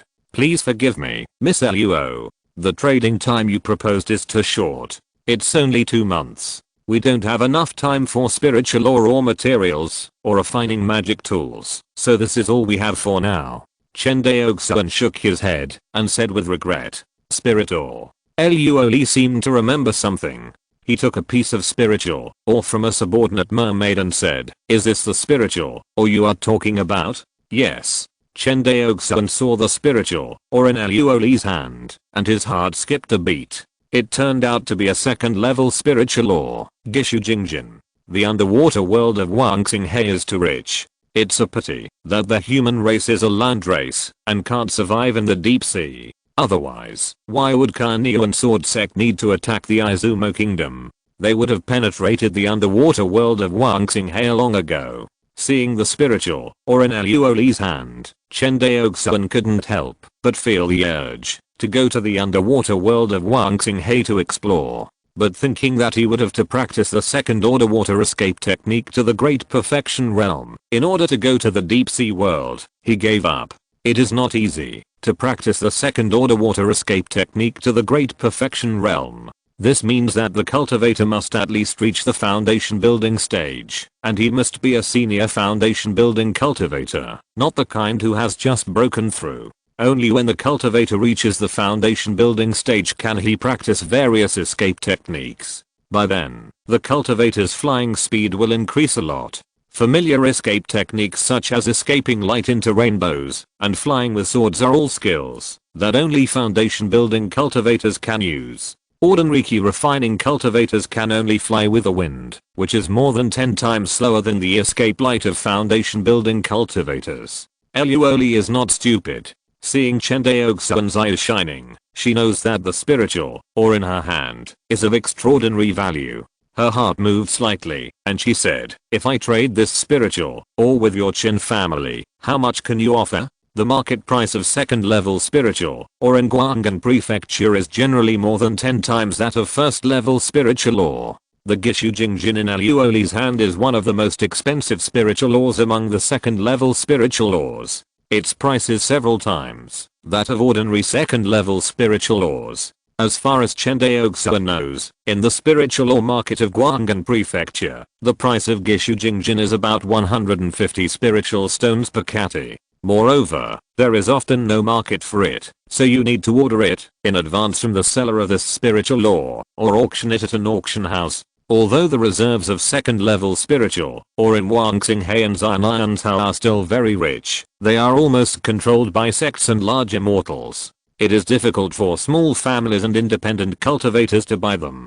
This situation is even worse in Guanghan Prefecture. As far as Chen Daoxuan knows, only a few large families such as the Zhao family, the Yang family, and the Wu family have second level spiritual ore veins. Even the general newly promoted foundation building families do not have such resources. In Guanghan Prefecture, it is not a big deal for a small family or a group of independent cultivators to give birth to 1 or 2 foundation building cultivators. After all, many small family cultivators and independent cultivators, with their military exploits in the battlefield of Chuan country, can obtain enough resources to impact the foundation, if they are lucky. But it is not so easy to become a foundation building family with endless foundation building cultivators from generation to generation. Family skills inheritance, spiritual veins above the second level, various precious resources, lucrative family industries, and a large family population size are all indispensable. Of course, the above mentioned family heritage basically has nothing to do with the Chen family of Xuanhu Island. If the Chen family can barely meet the standard, it is a lucrative family industry. Although the magic weapon factory built by Chen Daoxuan outside Changping County does not seem to be large enough at present, it is definitely worthy of the word lucrative in terms of potential. Seeing that Chen Daoxuan did not speak, Luoli couldn't help but move closer and asked, "Human cultivator, how much is this spiritual ore worth?" Perhaps because of the closer distance, Chen Daoxuan could actually smell a faint fragrance emanating from Luoli. Hearing Luoli's question, Chen Daoxuan came back to his senses and bowed, saying, "Sorry, Miss Luoli, I really didn't expect you to take out such a precious spiritual ore," and I lost my composure for a moment. After a pause, he continued, "The spiritual ore in your hand is a second level spiritual ore, Gishu Jingjin, and its price is about 100 spiritual stones per kati. This piece in your hand." Chen Daoxuan took the Gishu Jingjin ore from Luoli's hand, shook it to weigh it, and said, "This piece of Gishu Jingjin is not light, it weighs about 10 katis." Hearing this, Luoli's eyes lit up. "You mean, this piece of spiritual ore can buy 2 of these weapons?" She pointed at the red shadow flying sword, and said in surprise, "That's right." Chen Daoxuan nodded. Hearing this answer, Luoli was overjoyed. The spiritual ore in her hand was mined by the mermaids from a vein on the Demon Ape Mountain. However, the mermaids were driven out of the vein by the water demon ape before they mined much. Although Luoli kept saying that the flying sword refined by Chen Daoxuan was cheap, in fact, the mermaids did not have many spiritual stones in stock. The reason for this embarrassment was that the mermaids hurriedly evacuated from the senior Lingbai Island and did not carry many spiritual stones with them. After all, spiritual stones are not very useful for the mermaids. Although the mermaids also need to use spiritual energy to practice, the spiritual energy in the spiritual stones is not even a drop in the bucket compared to the huge spiritual energy needed for the mermaids to practice. The mermaids naturally would not bring a lot of this useless waste during the migration of the whole tribe. Now the only spiritual stones left in the mermaids are still the foresight of the mermaids patriarch, who knows that spiritual stones seem to be very important to the human race, so he forced the tribe to carry some of them. At this moment, the mermaids were stroking their weapons, and they could not help but appreciate the foresight of the clan leader. Chen Daoxuan looked at Luoli's pretty face, which was slightly red and very excited, and said in a deep voice, "Miss Luo, I have a small suggestion about the cooperation between our 2 tribes." Luoli was very happy at this time, and raised her jade-like little hand and said, "You tell me. I don't know much about the deep sea world, and the mermaids don't seem to know much about our human world. How about this? I will give the nobles a picture book of various rare minerals and spiritual medicines in our human world. If you find anything in the deep sea world, you can trade with our tribe. Of course, we can discuss the specific price at that time. In short, we will not let the mermaids suffer." Luoli seemed to have a good impression of Chen Daoxuan. She smiled and said, "Where is the picture book?" Chen Daoxuan took out a jade slip from the storage bag and handed it over. Luoli took the jade slip and stuffed it directly under the 2 spiritual shells on her chest, which made Chen Daoxuan turn his head slightly. Luoli didn't care. She clapped her hands and said, "Okay, well," Chen Daoxuan said with a smile, "in that case, you can count the weapons. There are only 128 weapons. There is no need to count them." Luoli curled her lips. "You are afraid that the mermaids will deceive you, so you want to count the spirit stones, right?" Luoli said, waving her little hand. The mermaids lifted up the huge scallops one by one, opened them, and Chen Daoxuan counted the spirit stones inside. Chen Daoxuan scanned them with his spiritual sense and said straightforwardly, "Miss Luo has misunderstood. How could I doubt the integrity of the mermaids?" After that, he rolled up his sleeves, lifted up his true energy, and put all the spirit stones into the storage bag until the storage bag was full. Chapter 43 Family Planning. Seeing Chen Daoxuan's full trust in the mermaids, Luoli's pretty face blushed slightly, and she liked Chen Daoxuan even more. Thinking that she had misunderstood Chen Daoxuan, Luoli was a little shy and said, "Human cultivator, I have known you for so long, but I still don't know your name." This made Chen Daoxuan stunned. Didn't he tell the other party his name? "My surname is Chen, and my name is Daoxuan. Miss Luo, just call me by my name." Chen Daoxuan bowed and said, Okay. Luoli looked at Chen Daoxuan deeply, turned over and jumped into the sea, followed by the other mermaids. Chen Daoxuan, I remember your name. This soft voice sounded in Chen Daoxuan's ears until all the mermaids disappeared. After scanning the circle with his spiritual sense, he found that the mermaids were really gone. Chen Daoxuan immediately flew to Redwood Island and found a hidden cave on the island. Immediately poured out all the spiritual stones in the storage bag. Tens of thousands of spiritual stones piled up on the ground, forming a small mountain. The overflowing spiritual light illuminated the entire cave like daylight. 1, 2, 3, 4. Chen Daoxuan was excited, and he counted the spiritual stones one by one carefully like a rich landlord. If Luoli saw this scene, he would probably be so angry that his nose would be crooked, and his good impression of Chen Daoxuan would be gone. 63,999. 64,000. 64,000 spiritual stones. Just right. Chen Daoxuan showed a satisfied smile on his face. After 2 such transactions, I will go to Guanghan Prefecture to buy a set of soul formation, and the spiritual vein of Shuanghu Island will be settled. Thinking of this, Chen Daoxuan became more and more happy. Sure enough, smuggling with alien races is the real profiteering. But soon, Chen Daoxuan felt alert again. He believed that this kind of profiteering was definitely not only done by his Chen family in the vast Huangxing Sea, so he must be more cautious. Why think so much? At least now the mermaids only trade with my Chen family. As long as they are not exposed, my Chen family will be fine. Besides, if we want our family to grow and develop, we can't be afraid of wolves in front and tigers behind. Shaking his head and laughing at himself, Chen Daoxuan put the matter behind him. He collected the spiritual stones piled up on the ground. Chen Daoxuan flew out of the cave, identified the direction, and flew back to Shuanghu Island. When Chen Daoxuan rushed back to Shuanghu Island, it was already dawn. After thinking about it, he did not go to the cave to practice again, nor did he go to the magic weapon factory. Instead, he summoned all the senior members of the clan and held another clan meeting. Changping County, Chen's ancestral hall. In the huge meeting hall, the senior members of the Chen clan stood with their heads bowed. On the left were the senior members of the magic weapon factory headed by Chen Liangaiyu, and on the right were the officials of the Changping County Yamen.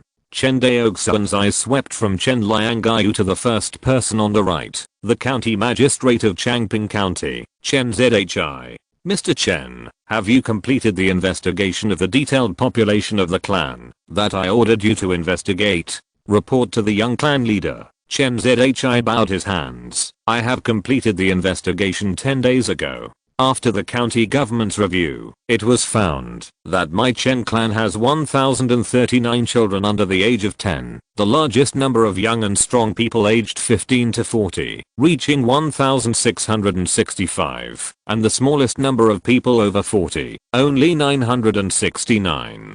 Among them, the adult male population of the family reached 914, and there were only 751 adult women, and the population in the county town. Chen Zhi skillfully reported the family population data again. The result of this population review was the same as the data submitted by the county government 10 days ago. It proved that Chen Zhi had indeed not slacked off during this period, and had investigated all the details of the clan population. What Chen Daoxuan was most interested in this population data was the adult population and children under 10 years old. In this world, men and women generally get married at a young age. Women usually get married around the age of 13 or 14, while men get married a little later, but generally not more than 15 years old. The Chen family has not been able to grow and develop in Shuanghu Island for so many years. On the one hand, there are not enough cultivation resources, and not enough cultivators have been born to protect the clan members. On the other hand, the family industry is barren, and cannot support the large family population. A small family like the Chen family would never dare to think of a population scale of tens of millions like the Zhao family in Guanghan Prefecture. After all, the mortals in the family also consume various resources. Food, clothing, housing and transportation all consume resources. Although these resources are not valued by cultivators, they are also important resources that affect the foundation of the family for the cultivation of immortals, because they determine the population size of a family. For example, the basic condition for maintaining the population size, food. Chen Daoxuan did not know how many spiritual veins the Zhao family controlled, but everyone in Guanghan Prefecture knew that the Zhao family had hundreds of islands for growing ordinary food. Not to mention the cargo ships coming and going in Guanghan Prefecture, which continuously provided food for the Zhao family. It is precisely because of these foods that the Zhao family's clan will continue to grow, so that the population size of the clan has reached tens of millions. Chen Daoxuan also wanted to emulate the Zhao family's development model, but he needed to make certain changes on this basis. If the Chen family wanted to grow and develop, it would be impossible to rely on the thousands of people on Xuanhu Island. All the senior members of the family knew this very well. However, the family was in a difficult situation, and even the spiritual energy for the monks to practice could not be guaranteed.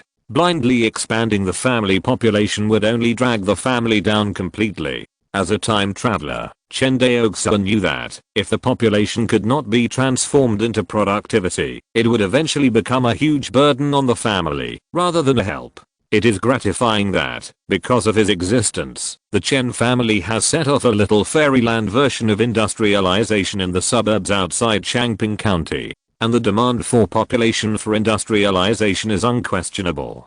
Take the Flying Sword factory in the current industrial zone as an example. Although only 15 workers are needed to run the Flying Sword factory, the manpower required for this Flying Sword factory is far more than 15 people. For example, the person who purchases the raw materials of spiritual law, the person who is responsible for managing the factory, and the person who is responsible for packaging the Red Shadow Flying Sword, that is, the workshop that produces the sword box. When Chen Daoxuan sells flying swords to human cultivators, he won't sell them without packaging, like he did to the mermaids. These require a large population. And as the scale of the flying sword factory expands in the future, the population demand will also increase. Therefore, the Chen family not only needs to expand the population, but Chen Daoxuan is not going to use the expanded population to grow food.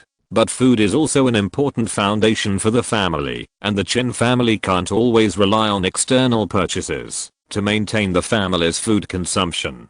For this situation, Chen Daoxuan already has a solution in mind.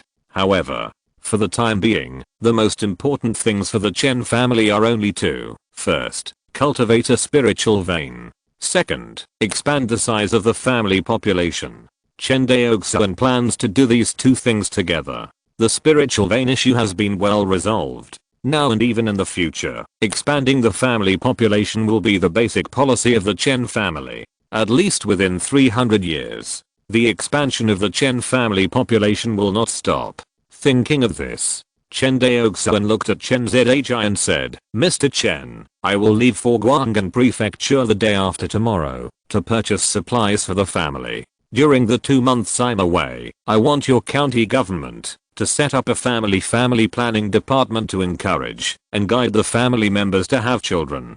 I will set a goal for you. Within 3 years, I want the family population to increase tenfold." Hearing this, Chen Zhi's face changed on the spot. He said with embarrassment, "But young clan leader, there are not many women in the family who can give birth to increase tenfold. I know there are not enough women in the family now, but it will be enough soon." Chen Daoxuan said lightly. Chapter 44 Chen Ziant's Business Talent. I obey your command. Chen Zhi took the order and withdrew. He had already roughly guessed in his heart how the young patriarch would expand the female population in the clan. That's right, it was what almost all the cultivation forces in Wangxinghe were doing, buying female slaves from Chuan. The war between Kainiu and Sword Sect and Chuan in Xianyantao lasted for 400 years. During these 400 years, whether it was the monks and prisoners of war from Chuan or mortals, they were all sold to Wangxinghe in large numbers and became slaves of the major cultivation forces in Wangxinghe. The monks and prisoners of war from Chuan were better. If the enemy forces could afford the spirit stones, Kainiu and Sword Sect allowed the other party to redeem the prisoners of war by paying the spirit stones. Chuan treated the prisoners of war from Kainiuan sword sect in the same way. The two sides had been fighting for so many years, and a set of unspoken rules had long been formed. Everyone was fighting under this unspoken rule. Otherwise, if the two sides really didn't follow any rules, it would be that the high-level monks of each other would wantonly slaughter the low-level monks of the enemy. This behavior was the most likely to cause damage to the enemy forces and dig into the enemy's foundation. But neither the Kainiuan sword sect nor the sect behind Chuan country chose this method. In Chen Daoxuan's view, high-level cultivators are like strategic forces like nuclear weapons for any cultivation force. The war between Wangxinghe and Chuan country is to consume each other's foundation bit by bit. Relying on the 7 immortal cities built by Kainiuan sword sect in Chuan country. No, now there are 6 immortal cities, which are madly devouring the lives of cultivators on both sides every year. After so many years of war, both sides can no longer stop fighting. If Kainiuan sword sect attacked Chuan country just out of interests and revenge at the beginning, now the conflict between the two sides is not only about interests, but also about the blood feud for 400 years.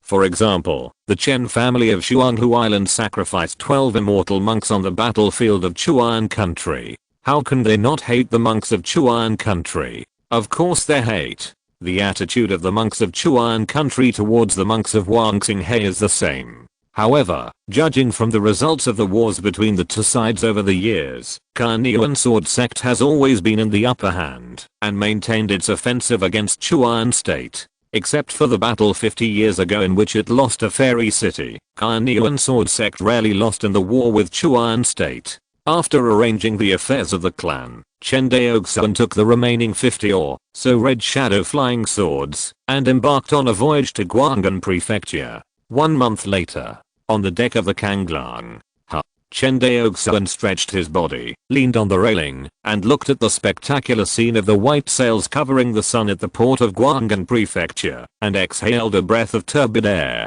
No matter how many times I see it, I think this scene is extremely spectacular. Even from the perspective of Chen Daoxuan's previous life, the exaggerated cargo throughput of Guanghan Prefecture port is far beyond any modern port in the previous life. As far as Chen Daoxuan knows, in Guanghan Prefecture alone, there are more than 10 million Zhao clan members living. You know, this is not the kind of modern city with high-rise buildings everywhere in the previous life. Guanghan Prefecture city does not have so many reinforced concrete buildings to increase the population density of the city.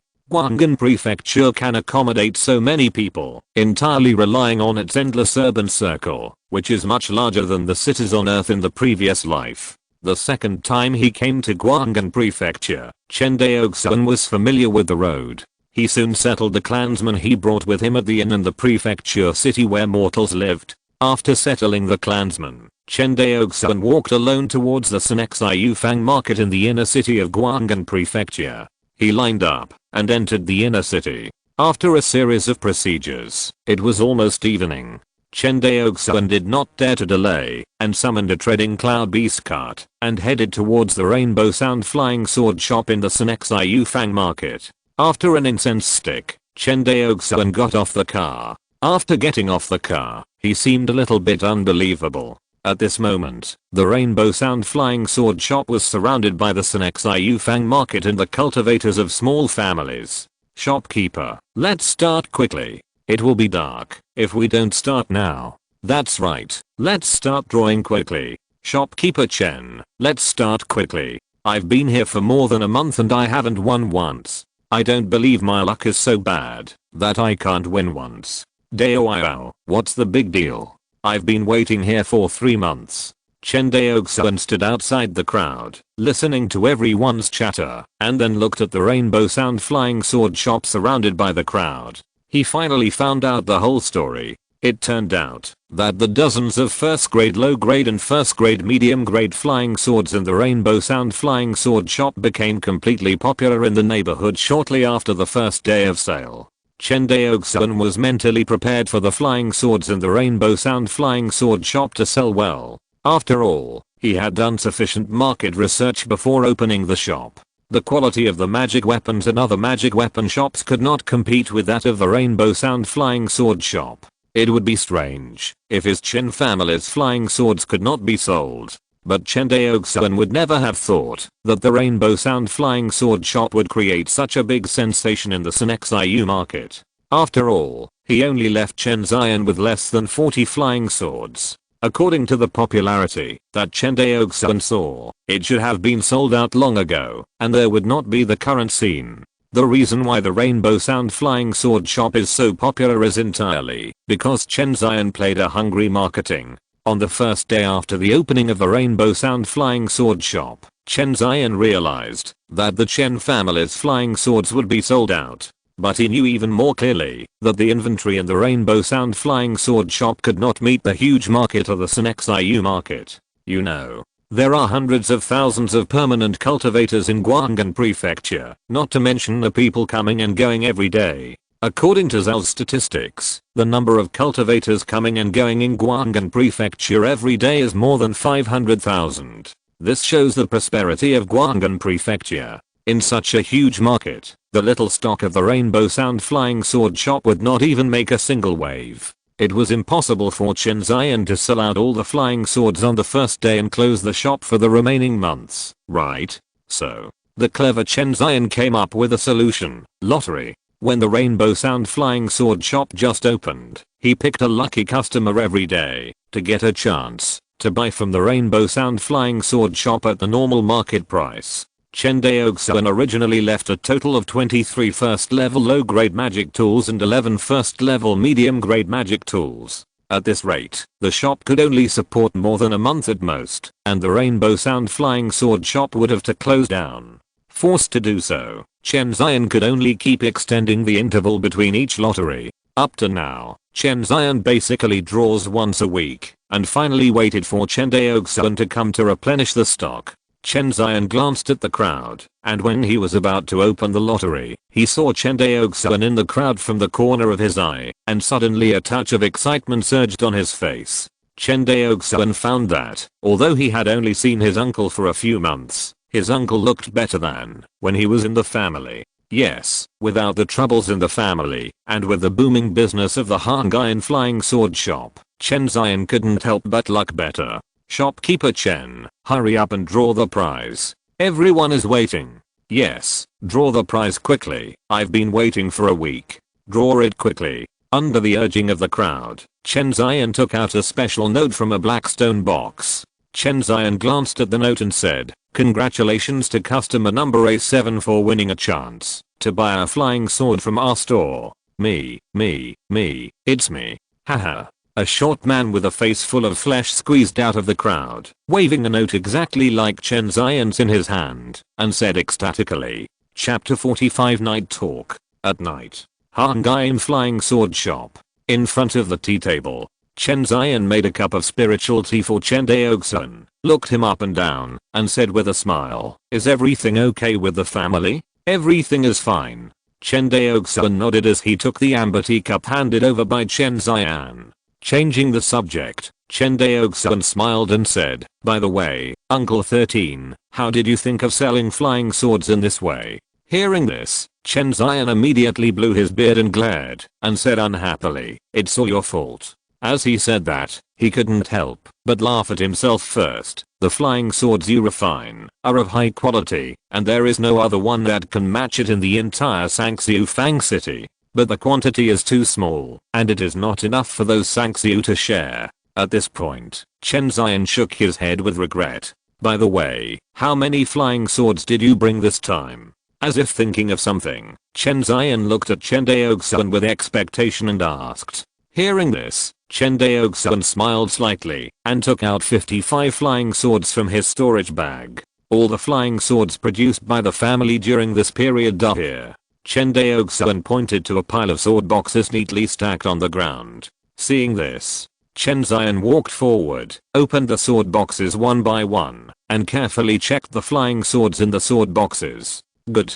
This flying sword has a 3-foot long sword edge. The sword body is flowing with spiritual light, and the quality is excellent. This one is not bad either. Seeing Uncle 13 excited like a child, Chen Daoxuan was also very happy. After checking it out, Chen Zion raised his head and said, "But why are there only so few flying swords? I remember that we bought more than 3,000 spiritual stones of spiritual, or at the beginning. In addition to the, or reserves in the family, we should be able to refine more than these flying swords." Hearing this, Chen Daoxuan stood up calmly. He walked to the front door of the store, checked the closed door, and then set up a set of soundproof formations, and then returned to his seat, saying with a serious face, "Uncle 13, this matter is a long story." So, Chen Daoxuan told a series of stories about the encounter with the mermaids on his way back to Xuanhu Island last time, and the cooperation with them. Listening to Chen Daoxuan's story, Chen Zion's mouth opened wider and wider. He didn't expect that in just 3 months, the family had undergone so many changes. Not only did they reach a cooperation with the mermaids, but they also found a fairy seedling in the family. When Chen Daoxuan heard that he had found a fairy seedling in the family, Chen Zion couldn't help but sigh. Based on the probability of mortals giving birth to spiritual root cultivators, our Chen family must have dozens of fairy seedlings hidden. It's a pity that I haven't tested the spiritual root qualifications of the children and the family for these years. I'm completely afraid that after the fairy seedlings are detected, I will be unable to cultivate them, which will only increase the pain. As the acting patriarch for such a long time, Chen Daoxuan knew the concerns of Chen Zion very well. Indeed, the Chen family is fully capable of selecting all the fairy seedlings in the family and guiding them on the path of cultivation. But then what? The Chen family only has one spiritual eye, which is only enough for Chen Daoxuan to practice. Chen Zion even gave up his own path for him. But can other cultivators of the Chen family give up their practice for Chen Daoxuan? Obviously impossible. After all, Chen Daoxuan has the same status as them. Why should they make sacrifices? In this way, the cultivators of the Chen family, who are short of spiritual energy resources, will inevitably fight among themselves or even split. As for going to the battlefield of Chuan State to fight for a way out, it is obvious that this way is not feasible. The Carnean Sword sect will not even accept cultivators of the first level of key refining. Back then, Chen Zion relied on the military exploits of the Chen family's immortal generation cultivators to open a backdoor for Chen Zion to go to the battlefield. Otherwise, with Chen Zion's cultivation of the third level of key refining, how could he be qualified to set foot on the battlefield of Chuan State? This is also the reason why Chen Zion painstakingly wants to cultivate a spiritual vein for the family.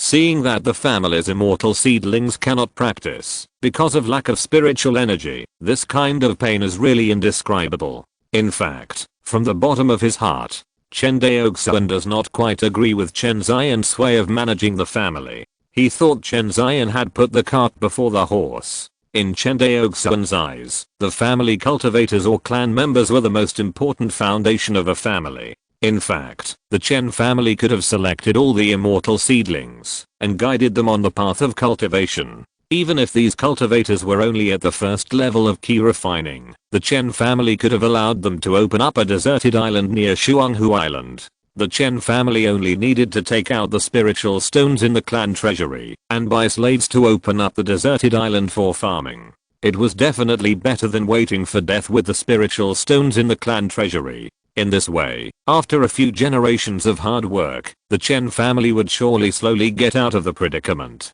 Unlike when Chen Zion was in power, the family looked lifeless. From this perspective, Chen Zion, the head of the Chen family, was not qualified. In fact, it was helpless. After all, Chen Zion was not the real patriarch of the Chen family back then. The reason why he became the patriarch was completely a helpless move after the family cultivators died in battle. Seeing the smile on Chen Zion's face slowly disappear, it became bitter again. Chen Daoxuan calmly handed over a storage bag. "What is this?" Chen Zion looked at Chen Daoxuan in confusion. "Uncle 13, open it and take a look." Hearing this, Chen Zion probed his spiritual sense into the storage bag. The next second, he suddenly jumped up from his seat, looked at Chen Daoxuan with a shocked face, and lowered his voice and said, "Daoxuan, did you kill the cultivators going to Guangdong Prefecture?" Chen Daoxuan was stunned at first, then smiled bitterly. "Uncle 13, can you get so many spirit stones by killing casual cultivators?" "That's true." Chen Zion nodded. Then where did you get these spirit stones? Although he didn't count them in detail, according to Chen Zion's experience, this storage bag contains at least more than 50,000 spirit stones. What does this mean? In other words, this small storage bag contains at least half of a first level spirit vein. How could Chen Zion not be shocked? Uncle 13, all these spirit stones are earned from my trade with the mermaids. You mean you sold most of the flying swords you refined to the mermaids? Chen Daoxuan nodded. That's right. Hearing this answer, Chen Zion's heart suddenly tightened. He looked at the flying swords on the ground and suddenly felt that they were not so good.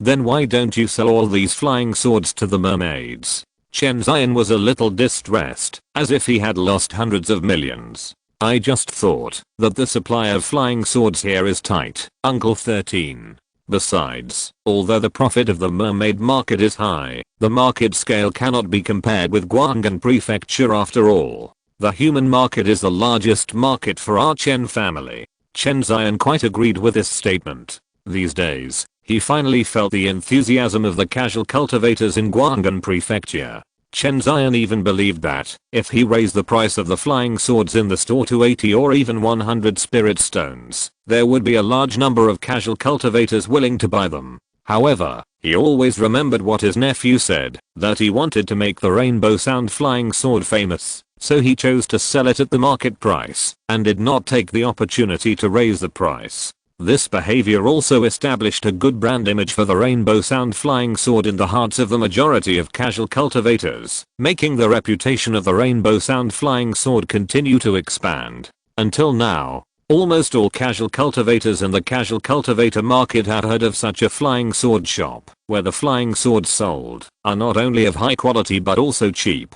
The only disadvantage is that the supply is insufficient, and it is very difficult to buy. But this shortcoming is completely understandable in the eyes of casual cultivators. Because casual cultivators all know that it is not easy for a weapon refiner to refine a flying sword, and they must refine it one by one, so no one will take the opportunity to make trouble. After all, it is a good thing for all casual cultivators that there is such an affordable magic weapon shop in the casual cultivator market. Chapter 46, Soul Formation. Uncle 13, Chen Daoxuan said after a moment's silence, in addition to buying enough spiritual ore for the flying sword factory, I have another important thing to do. You mean? Chen Daoxuan nodded. I mean the cultivation of the family's spiritual veins should be put on the agenda. Hearing this, Chen Zion's old face suddenly became red with excitement. He was so excited that he couldn't speak for a long time. He had to pick up the teacup on the tea table and take a sip to calm down his excitement. After a long time, Chen Zion, who had adjusted his emotions, trembled and said, "Our Chen family has finally waited for this day." At this point, Chen Zion couldn't help but burst into tears. Uncle 13 Chen Zion raised his hand and waved it. "I'm fine. I'm just a little happy. Haha." Seeing Chen Zion like this, Chen Daoxuan couldn't help but feel very sad. Who knows how Chen Zion, who has been holding up the Chen family alone since the 12 immortal monks of the Chen family died in the Chuan kingdom 50 years ago, has survived all these years. To be fair, Chen Zion's talent is mediocre, or even poor. His means and ability to manage the family are not outstanding.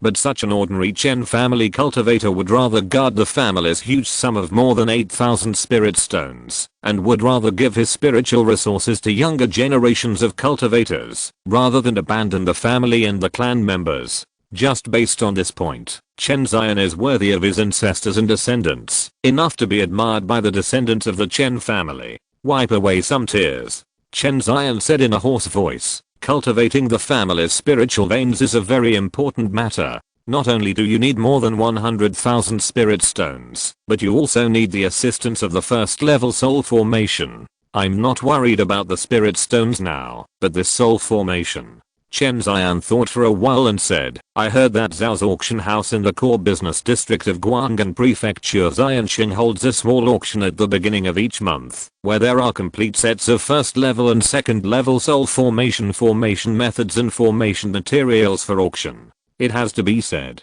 Chen Zion has been in Guang'an Prefecture Immortal City for 3 months, and his familiarity with Guang'an Prefecture Immortal City has become extraordinary. For example, Chen Daoxuan didn't know where Guang'an Prefecture had the soul containing array for sale. Hearing this news, Chen Daoxuan's face lit up and said, "What are we waiting for? Let's go to the auction house tomorrow to have a look." Hearing this, Chen Zion laughed and said, "Look at your impatience. Zhao's auction house only holds an auction at the beginning of the month. Now, if we calculate the date, there should be 3 days left. During this time, you can prepare the spiritual ore materials for the flying sword factory." Hearing this, Chen Daoxuan flattered him and said, "Uncle 13 is still thoughtful. Okay, don't deliberately look for opportunities to flatter me. Tell me, what ideas are you holding in your mind?" Perhaps seeing that the family has the hope of cultivating spiritual veins, Chen Zion felt more relaxed than ever before, and even the tone of his voice was a little jumpy. "Uncle 13 is really a sharp eye. Nothing can be hidden from you." Chen Daoxuan smiled. His face became serious again, and said, "Uncle 13, I want to order a few cargo ships from Yang's shipping company." "Order cargo ships?" Chen Zion frowned. "What do you want to order cargo ships for? The Kanglang of my Chen family is completely sufficient to transport family supplies at ordinary times. Besides, the Fijian factory does not need so many spiritual ores for the time being, right?" Ahem. Chen Daoxuan pretended to cough and lowered his voice. "To be precise, it is not a cargo ship for transporting goods, but a slave ship." Hearing this, Chen Zion didn't know what Chen Daoxuan was thinking. Looking for the Yang family to buy slave ships, then the next step must be to buy mortal female slaves from Izumo to multiply the population for the Chen family. In fact, Chen Zion has occasionally purchased slaves from Izumo over the years, but the number is not large. For example, the slaves in Chen Liangai whose family came from this. But now listening to Chen Daoxuan's tone, it is obvious that it is not as simple as buying dozens or hundreds of female slaves. He is going to do something big. Otherwise, they would not have gone to the Yang family shipping company to buy a special slave ship. Thinking of this, Chen Zion could not help but hesitate. Seeing that the family was about to save enough spiritual stones to cultivate the spiritual veins, they were now buying female slaves and slave ships, plus the funds for purchasing spiritual ores and purchasing the soul enriching formation from the auction house. Although there were tens of thousands of spiritual stones in the storage bag, they could not withstand such a waste. Seeing Chen Zion's hesitation, Chen Daoxuan could not help but frown and said in a muffled voice, "Uncle 13, you can't break your promise." Chen Zion was stunned by Chen Daoxuan's question, and looked up and said, "How did I break my promise? Have you forgotten? You promised me before that, as long as my Chen family earns enough 3,000 spiritual stones a year, you promised me to let go and cultivate the descendants of the Chen family. How can you break your promise now?" Hearing this, Chen Zion almost vomited blood. He promised Chen Daoxuan that, as long as the family's annual income reached 3,000 spiritual stones, he would consider cultivating the descendants of the Chen family, but he did not expect Chen Daoxuan to cultivate them in this way. If he knew what Chen Daoxuan meant, he would never agree to it. Seeing Chen Zion's dark face, Chen Daoxuan continued, 13th uncle, think about it. What is 100,000 spirit stones to my Chen family now? Do you know how many flying swords our family's flying sword factory can produce in a day? A full 5. This is just my nephew's daily output. If my Chen family has 10 weapon refiners, what will happen then? Hearing this, Chen Zion sneered, "Don't fool me. Is it so easy to train a weapon refiner? Even if there are sufficient resources, it would be a blessing to be able to train one weapon refiner out of 10 cultivators. Yes, it is because the training rate of weapon refiners is not high that we have to increase the number of cultivators in the family. And what do we rely on to increase the number of cultivators in the family? It depends on the ordinary members of my Chen family. Therefore, it is imperative to purchase slave ships and female slaves from Izumo." Chen Daoxuan said this, not in a negotiating tone, but as a patriarch of the Chen family. Looking at the talkative young man in front of him, Chen Zion opened his mouth, but in the end said nothing. Forget it, Chen Daoxuan sighed. Since I have handed the family over to you, you will make the decision on these matters. Thank you for your support, clan leader. Chen Daoxuan stood up and bowed to Chen Daoxuan. Chen Daoxuan waved his hand. Although I don't quite agree with your way of doing things, I can see that the family has shown a thriving appearance in your hands. Daoxuan, you are better than me. Chen Daoxuan looked directly into Chen Daoxuan's eyes and said with relief. Hearing this compliment, Chen Daoxuan felt a little embarrassed. Chapter 47 Auction. 3 days later, in the core commercial area of Guanghan Prefecture, Wu's treasure pavilion. The goods of the two Taoist friends will be delivered to the ship on time by our Wu's treasure pavilion.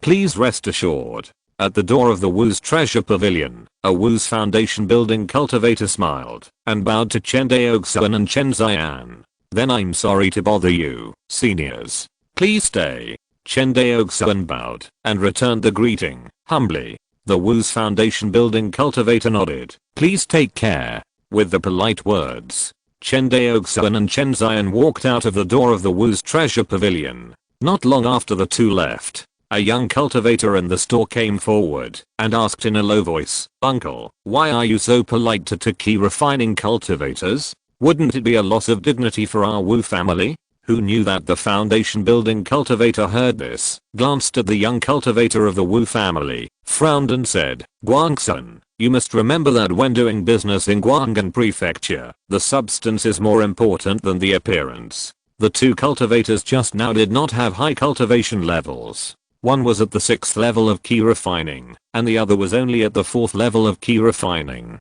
But do you know how much profit their business can bring to my Wu family treasure pavilion? The young cultivator named Wu Guangxuan shook his head in confusion. The Wu family foundation building cultivator stretched out 4 fingers and said, a profit of more than 4,000 spirit stones. So much. Hearing this, Wu Guangxuan was stunned. He didn't expect that 2 key refining cultivators could have such a rich fortune. The fact that the Wu family treasure pavilion could earn a profit of 4,000 spirit stones proved that these two had at least negotiated a deal worth tens of thousands of spirit stones with the Wu family treasure pavilion. How could this not shock a fledgling Wu family cultivator?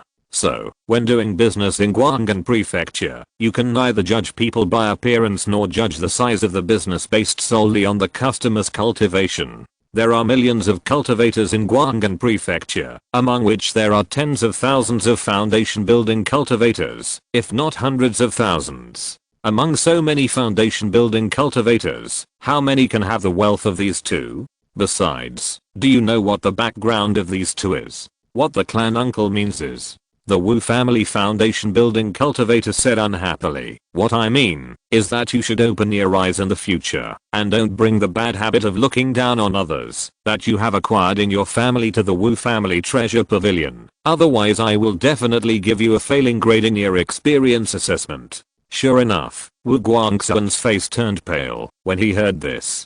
Although the Wu family is a well-known foundation building family in Guanghan Prefecture, because it is a large family, the number of cultivators in the family is also particularly large. If a key refining cultivator like him who comes out to experience is beaten in the experience assessment, the impact on his personal future will be devastating. In this regard, the practices of the major families are almost the same. It is true that the spiritual root qualifications of the cultivator are very important, but compared with the spiritual root qualifications, the character is more important to a family member. A cultivator with a bad character, even if he is cultivated to the foundation building or even purple mansion stage, will not only fail to bring much help to the family, but may also cause devastating disasters. In this regard, there are countless examples of family members who have caused disasters to the family because of their bad character and troublemaking. Therefore, the longer the family has been passed down, the more attention it pays to the cultivation of the character of the family members. In the cultivation of the character of the family members, whether it is a Yang family or the Wu family, or even the self-confidence inflated Zhao family, they have done a good job. Walk out of the Wu family treasure pavilion. Chen Daoxuan and his companions walked in the bustling core business district, chatting as they walked. How long do you plan to stay in Guanghan Prefecture? Chen Daoxuan asked casually. After a moment's silence, Chen Daoxuan smiled and said, the slave ship ordered from the Yang family will arrive in a few days, and I need to select wives for my clan members, so I will have to stay for at least 10 days or half a month. Hearing this, Chen Zion felt quite regretful. Alas, once you leave, the production of the family's flying swords will stop. It makes people feel sad just thinking about it. So, how important it is to increase the population of the clan. Hearing this, Chen Zion had to nod and admit that there were too few cultivators in the family. As a result, Chen Daoxuan, an important productive force, had to abandon the production work of the family's flying sword factory and come to be responsible for transporting goods and purchasing materials. If the family had one more cultivator, this kind of errand would never be his turn. Thinking of this, Chen Zion said, don't come to Guang'an Prefecture next time.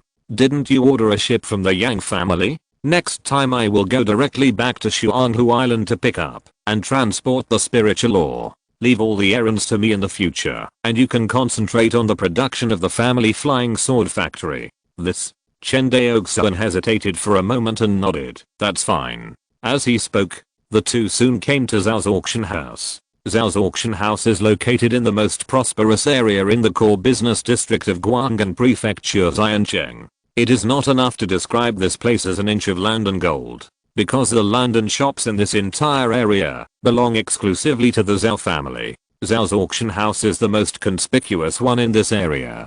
Chen Daoxuan looked up and saw a group of antique multi-story attic buildings standing in front of him. These attics occupy a large area. Chen Daoxuan estimated that there are at least tens of thousands of square meters. At a glance, the entire street is occupied by this auction house. Even in the entire core business district, Zhao's auction house is a landmark building. Zhao's auction house has a total of 12 small auction houses. The largest auction hall in the middle is usually not open to the public. It is only open to the public when there are major auction events. Chen Zion explained, we are going to the 6th auction house today. Chen Daoxuan looked around and finally found a plaque on the left side of an attic with a capital number 6 written on it. This is it. Seeing the destination, Chen Zion smiled.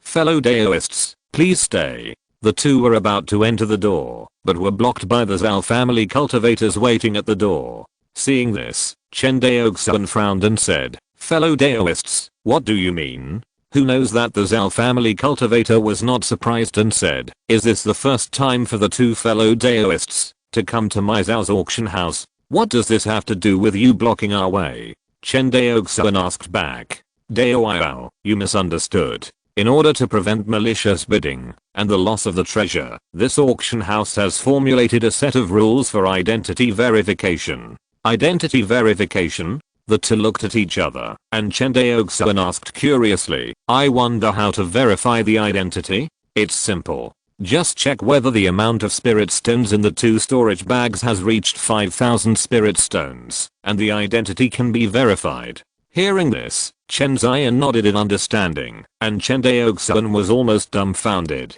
This has traveled to the world of Immortal Cultivation, and there is still a set of capital verification. Not allowed to enter if the funds are not enough. Immediately, a man with a rough face walked past the two, but the Zhao family cultivator did not stop him at all. Chen Daoxuan couldn't help asking, why didn't you stop him?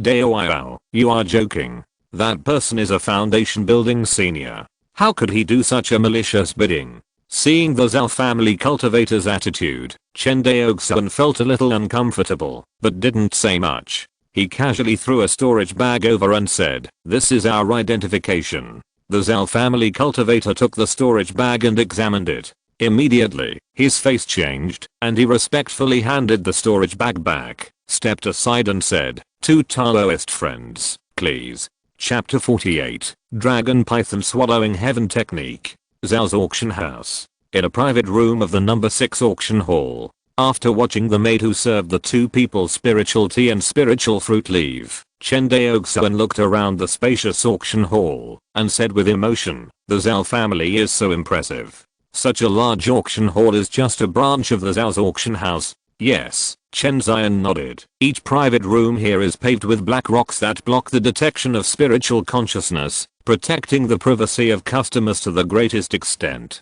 Hearing this, Chen Daoxuan used his spiritual consciousness to scan, and as Chen Daoxuan said, when the spiritual consciousness scanned other people's private rooms, it was blocked by an invisible force. After observing for a while, Chen Daoxuan and Chen Daoxuan waited quietly for the auction to begin. After an intense stick of time, when the customers who came to participate in the auction arrived one after another, the auction officially began. On the auction table in the center of the hall, stood an old man with white hair and a youthful face. The old man was a foundation building cultivator of the Zhao family, and he seemed to be very familiar with hosting such auctions. After a few simple opening remarks, the auction officially began.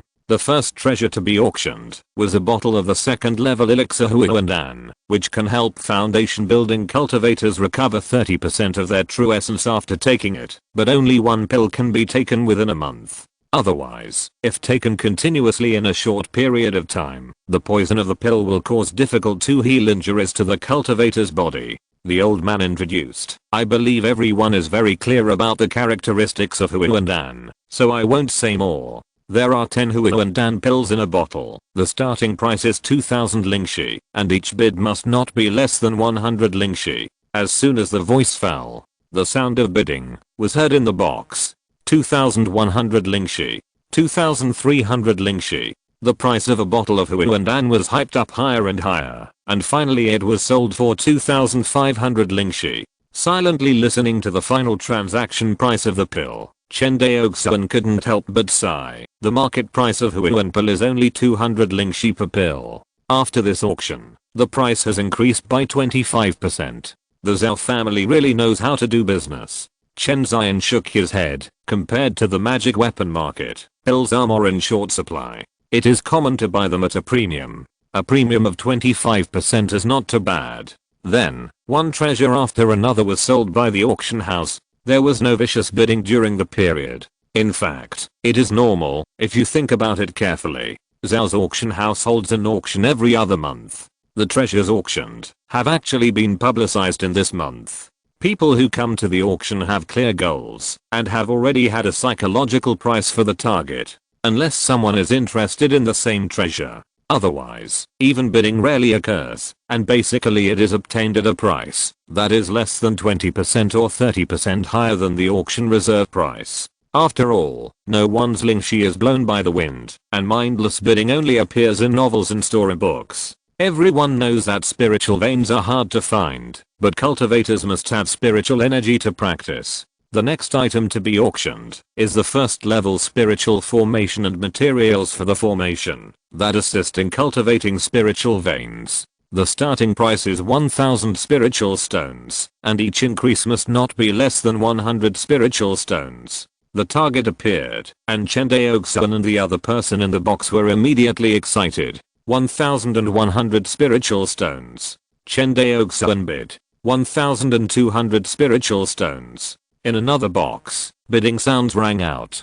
200 spiritual stones at a time. 1500 spiritual stones. Chen Daoxuan immediately raised the price of spiritual stones to 1500 spiritual stones, which was a full 50% increase over the auction price. This bidding immediately caused a lot of discussion in the boxes. 1500 spiritual stones, just to buy a spiritual formation. The foundation building cultivator in the box next to Chen Daoxuan shook his head. I really have too much money to burn. As expected, Chen Daoxuan's rapid price increase directly scared off the opponent who dared to bid with him, and the first level spiritual formation officially fell into his hands. After buying the soul containing formation, Chen Daoxuan and Chen Daoxuan immediately relaxed. For them, the goal had been achieved, and the rest was just watching the excitement. Soon, the auction was halfway through. At this time, the old man coughed and introduced awkwardly, the treasure to be auctioned below is a cultivation method that was very popular in ancient times. The old man paused. Ancient cultivation method? Chen Daoxuan was immediately curious. The name of this cultivation method is Dragon Python Swallowing Heaven Technique, which is the top method of body training in ancient times. This cultivation method is enough to allow cultivators to use their physical bodies to resist magic tools. When it is cultivated to a certain degree, it is indeed extremely powerful. After embarrassingly boasting about this cultivation method, the old man struck the auction hammer and said, "The auction price of Dragon Python Swallowing Heaven technique is 1000 spirit stones, and each bid shall not be less than 100 spirit stones." However, this time, the auction site was rarely cold. No one bid, but everyone looked at this Zhao family foundation building cultivator with interest. The old man waited for a long time and saw no one bid, so he could only say awkwardly, "Since all of you Taoists don't like this technique, then 1000 spirit stones." Okay, a Taoist bid 1000 spirit stones. Is there anyone else to bid? Looking around and seeing no one answering, the old man said decisively, "Congratulations to the guest in box 7 for winning the ancient body refining technique Dragon Python Swallowing the Sky technique. Par." The auction hammer fell, and the deal was finalized. In box 7, Chen Daoxuan looked at Chen Daoxuan speechlessly and said, "Why did you buy this thing? What's wrong? Is it difficult to practice a body refining technique?" Chen Daoxuan asked in confusion. "It's not difficult to practice." Chen Daoxuan pondered for a moment. "Do you know why this once popular body refining technique has gradually been abandoned by our group of cultivators? Why?" Chen Daoxuan was also very curious. Logically speaking, such a top-level body refining technique should not be left out in the cold, but the reality is that everyone shows little interest in this body refining technique. This is obviously not in line with common sense, because practicing body refining techniques is too resource consuming.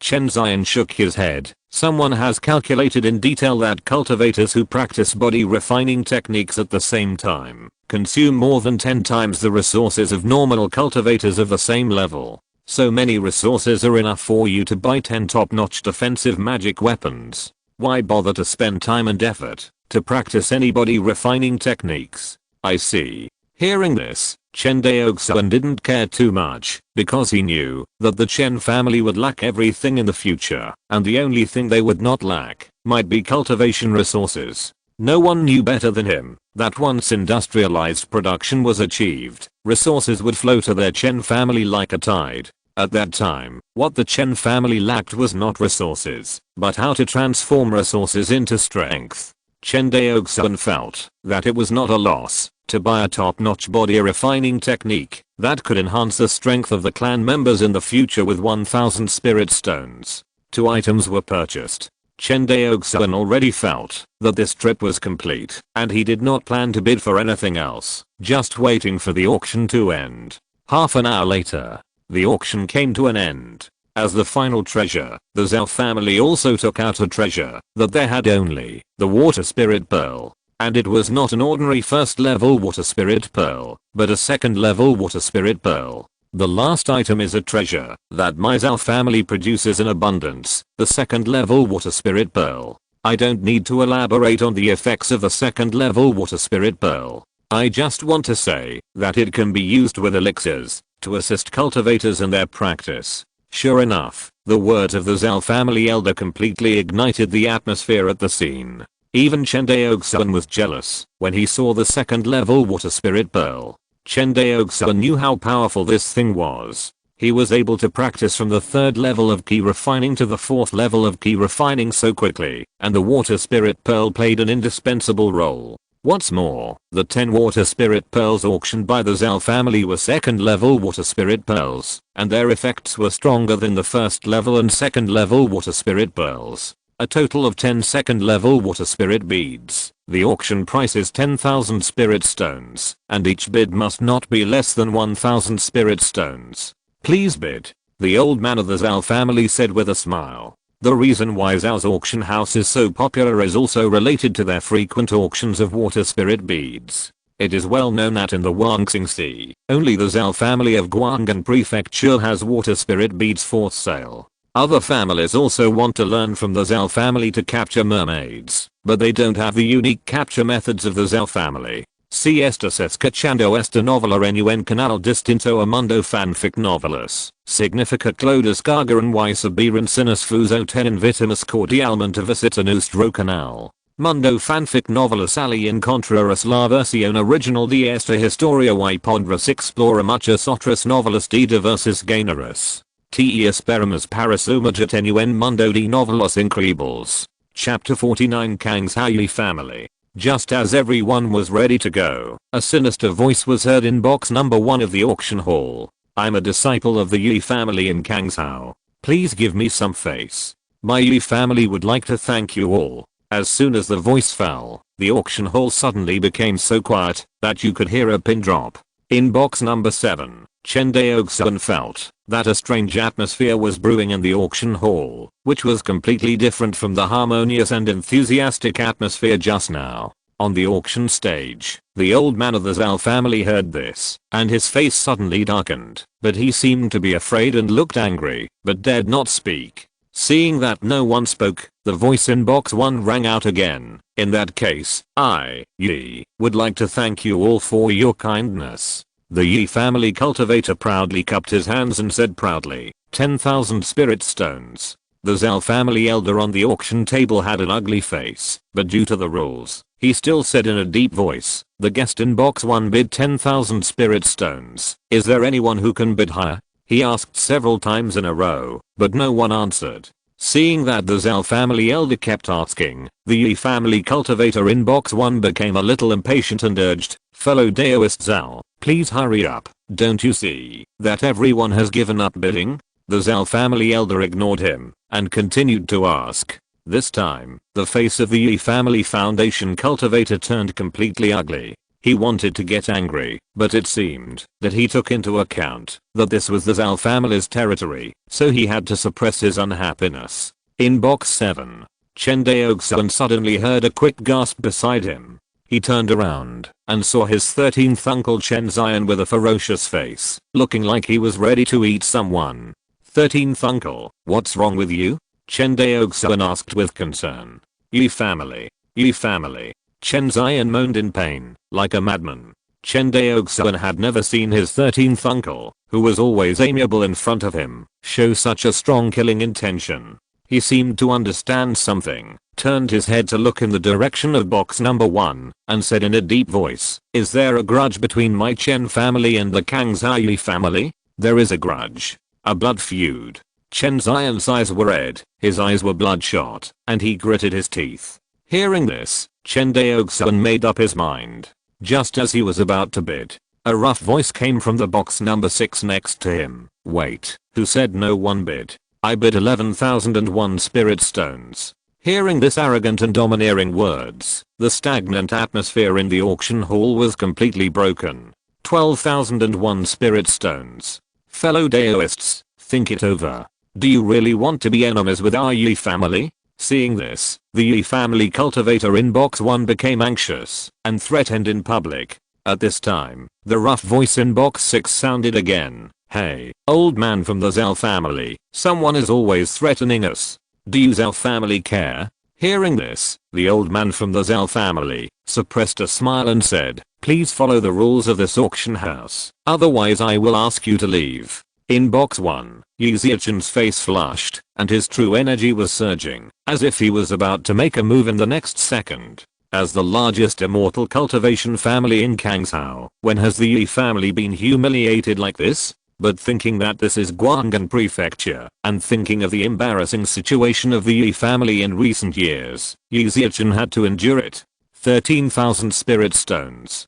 He followed the auction rules and offered a price that made him feel very painful. 14,001 spirit stones. You. Hearing the disgusting bidding sound in box 6, Yi Ziechen could no longer hold back and stood up suddenly, bursting out with the might of a foundation building cultivator. Affected by this might, Chen Daoxuan, who was sitting in box 7, felt a huge sense of panic rising from the bottom of his heart. How is this possible? Chen Daoxuan was a little bit unbelievable. He knew that his strength was far from being a match for a foundation building cultivator, but he didn't expect that he couldn't even withstand the momentum and power of a foundation building cultivator. This is too exaggerated. Chen Daoxuan believed that, although his cultivation was only at the 4th level of key refining, his strength was definitely not weak among key refining cultivators, and could even be considered the top level. The 1st level superior magic weapon Fixu sword, the chasing wind sword Ju of the perfect realm, and the covering rain sword Ju of the great success realm, In terms of explosive power alone, Chen Daoxuan is definitely at the top level among key refining cultivators. The only shortcoming is that he is not durable enough. Even so, he couldn't even withstand the momentum of the foundation building cultivator, let alone a head-on fight between the two. Chen Daoxuan estimated that, if the two really fought, the foundation building cultivator would most likely kill him in 1 second. He thought that he had just tried to intervene in the fight for the foundation building cultivator, and he couldn't help but feel a little scared. No matter how safe Guang'an Prefecture was, if this Yi family cultivator got angry and killed him on the spot, would the Zhao family kill this Yi family foundation building cultivator for a small Chen family cultivator? I'm afraid not. After all, the Yi family is the largest immortal cultivation family in Kangzhou, and the ancestor of the family is a genuine giant cultivator. How dare the Zhao family provoke such a big enemy for him? The final outcome was that the Zhao family suppressed the matter and pretended that nothing had happened. As for the life and death of a small Chen family cultivator, who would care? Thinking of this, Chen Daoxuan couldn't help but feel a chill on his back. Although he didn't know what hatred the Chen family had with the Yi family, he thought it should be related to the 12 immortal monks of the Chen family who died in battle 50 years ago. As his thoughts turned, the scene suddenly changed again. What? Is this the character of the Yi family monks? You can't afford the price, so you want to force it? In the box number 6, a rough voice sounded again, accompanied by a more terrifying momentum than Yi Zichen. Little bastard of the Yi family, others are afraid of your Yi family, but I, Lei Zhen, am not afraid. A cultivator of the 7th level of foundation building. It's actually a cultivator of the late stage of foundation building. The auction hall was in chaos as the two of them were on the verge of a fight. Yi Zichen felt the other party's late stage of foundation building, and panic flashed in his eyes. But thinking that this was Wang Xinghe, the Guang'an mansion of the Zhao family, not the chaotic battlefield of Chuan Kingdom, Yi Zichen felt relieved again. He said sternly, HMPH. No wonder the cultivators from Chuan country call me Wang Xinghe, cultivators from overseas barbarians. They are really vulgar. Little did he know that this remark completely angered the foundation building cultivators present.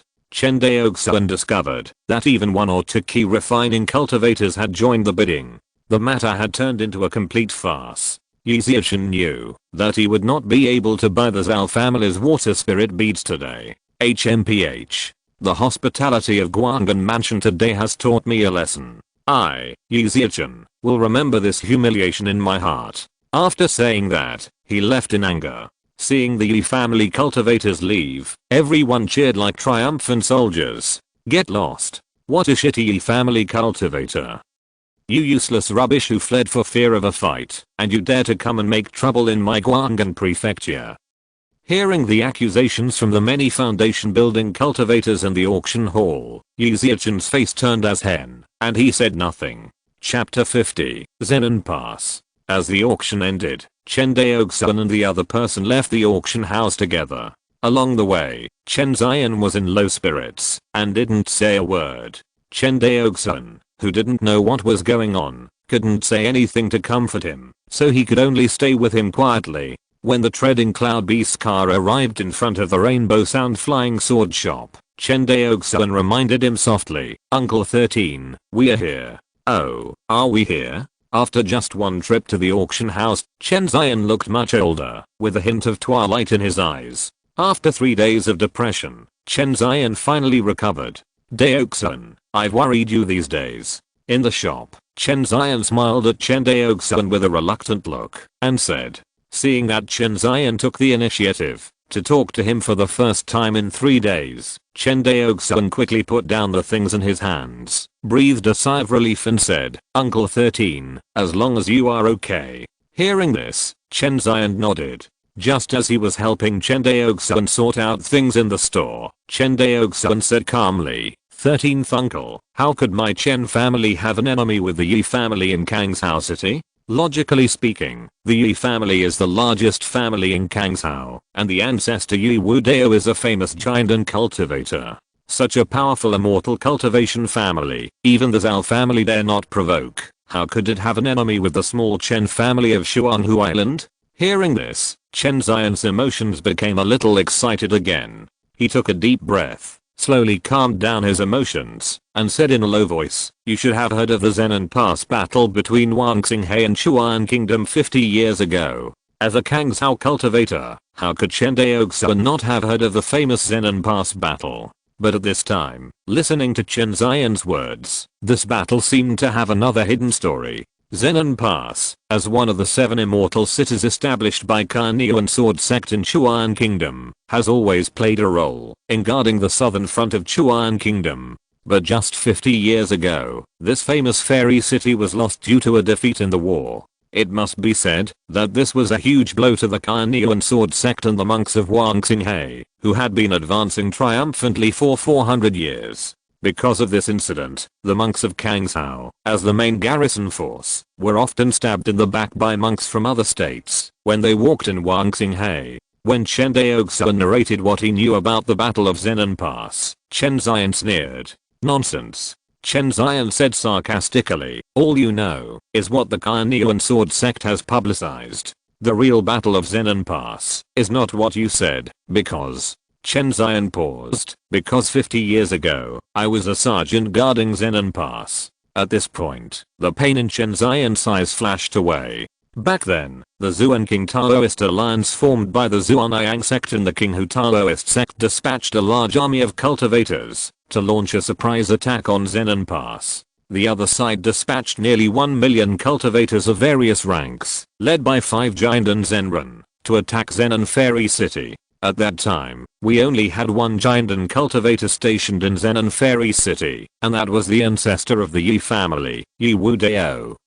Speaking of the name Yi Wudao, Chen Daoxuan became excited again. After a long while, he continued, "Even if the enemy has 5 Jiandan Zenren and an army of 1 million cultivators, we also have an army of more than 1 million cultivators in Zenon Xiancheng, plus a city defense formation. Even if we are defeated by the enemy, we will have no problem holding on until reinforcement arrive." At this point, Chen Daoxuan's voice became painful again, but that cowardly Yi Wudao actually feared the might of the enemy's 5 Jiandan Zenren, and abandoned the city and fled. Did you know? He actually used his escape trump card, and abandoned Zenon Xiancheng in full view of everyone. Hearing this, Chen Daoxuan clenched his fists involuntarily. It's a pity that the millions of cultivators in Zenon Pass could not withstand the fierce attack of the 5 Jiandan Zenren of the enemy. In the end, Zenon Pass was breached, and more than 1 million cultivators in Kangshao were killed or captured. Among the 13 cultivators of the Chen family, I'm the only one who survived, while the others could not even find their bodies, and could only place their tombs in the Chen clan ancestral hall. As he spoke, tears as big as beans fell from Chen Daoxuan's eyes, his eyes red. Hearing this secret for the first time, Chen Daoxuan said indignantly, "When such a thing of fleeing in fear of the enemy happened, did Carnean Sword Sect not care? Do you care?" Chen Daoxuan shook his head. "Do you know why there is only Yi Wudao, a Jiandan cultivator, in charge of such a large pass in Zenon Xiancheng?" Hearing this, Chen Daoxuan seemed to think of something. Zenon Pass has always been the pass with the least battles between Carnean Sword Sect and Chuan Kingdom. In other words, sitting in this fairy city is not only not risky, but also will gain a lot of military merits. If Yi Wudao didn't have someone above him, it would be impossible to get such a lucrative position. In order to take all the military merits for himself, Yi Wudao even chose to defend Zenon Pass alone. But who would have thought that Zhuan King Dao League would choose to attack Zenon Pass by surprise? Sure enough, Chen Daoxuan explained in a deep voice, Yi Wudao's biological father is the 3rd elder of Carnean Sword Sect, the famous Yuanying's engine. Hearing this, Chen Daoxuan finally understood the cause and effect of the loss of Zenon Pass that year. Chen Daoxuan opened his mouth and sighed. Even so, if Carnean Sword Sect didn't kill Yi Wudao, wouldn't they be afraid that the cultivators on the battlefield of Chuan Kingdom would lose their morale? Military morale. Chen Daoxuan shook his head. How could you ask such a naive question? Do you think that Carnean Sword Sect relies on military morale to drive the Wang Xinghe cultivators? Hearing this, Chen Daoxuan couldn't help but suddenly realized. Indeed, Carnean Sword Sect's control of the Wang Xinghe cultivators was not based on military morale at all, but on naked interests. If a casual cultivator wants to obtain cultivation resources and wants to advance to the foundation building stage or even a higher level of cultivation, going to the battlefield of Chuan State is the best way. In the face of interests, a runaway giant and cultivator is not worth mentioning. As for fairness, morality, and the injustice of those Kangshao cultivators who died in battle, who would care? Things that could not be done on Earth in the previous life, let alone in this cruel world of cultivation. Thinking of this, Chen Daoxuan fell silent. He looked at Chen Zian, whose face was vicissitudes, and secretly swore in his heart that, if he succeeded in cultivation in the future, he must seek justice for the 12 immortal cultivators of the Chen family, and for his 13th uncle who had been tortured by hatred for these years. After this incident, Kainyuan Sword Sect announced that the battle at Zenon Pass was lost, but the Kangshao cultivators knew that it was not a battle loss at all, but that Yi Wu Dao fled because he was afraid of the battle. Chen Zian shook his head. Forget it, you heard about this today, just treat it as a dream, don't keep it in your heart, we can't afford to offend the Yi family. As he said this, Chen Zian couldn't help but laugh at himself. Maybe the Yi family doesn't know that they have an enemy like us on a small island in Guanghan Prefecture. Hearing this, Chen Daoxuan couldn't help feeling a little depressed. The most painful thing in life is probably that you regard others as your mortal enemies, but in the eyes of your enemies, there is no such thing as a reptile as you. Findi est capitulo muchas gracias por lega hasta el final no se olviden de del lake buscas más contenido exclusivo y acceso inmediato, suscria bet en nuestro Patreon. Recuerda, cada like, suscripción o donación nos americana. Gracias a todos nos vemos en el próximo video.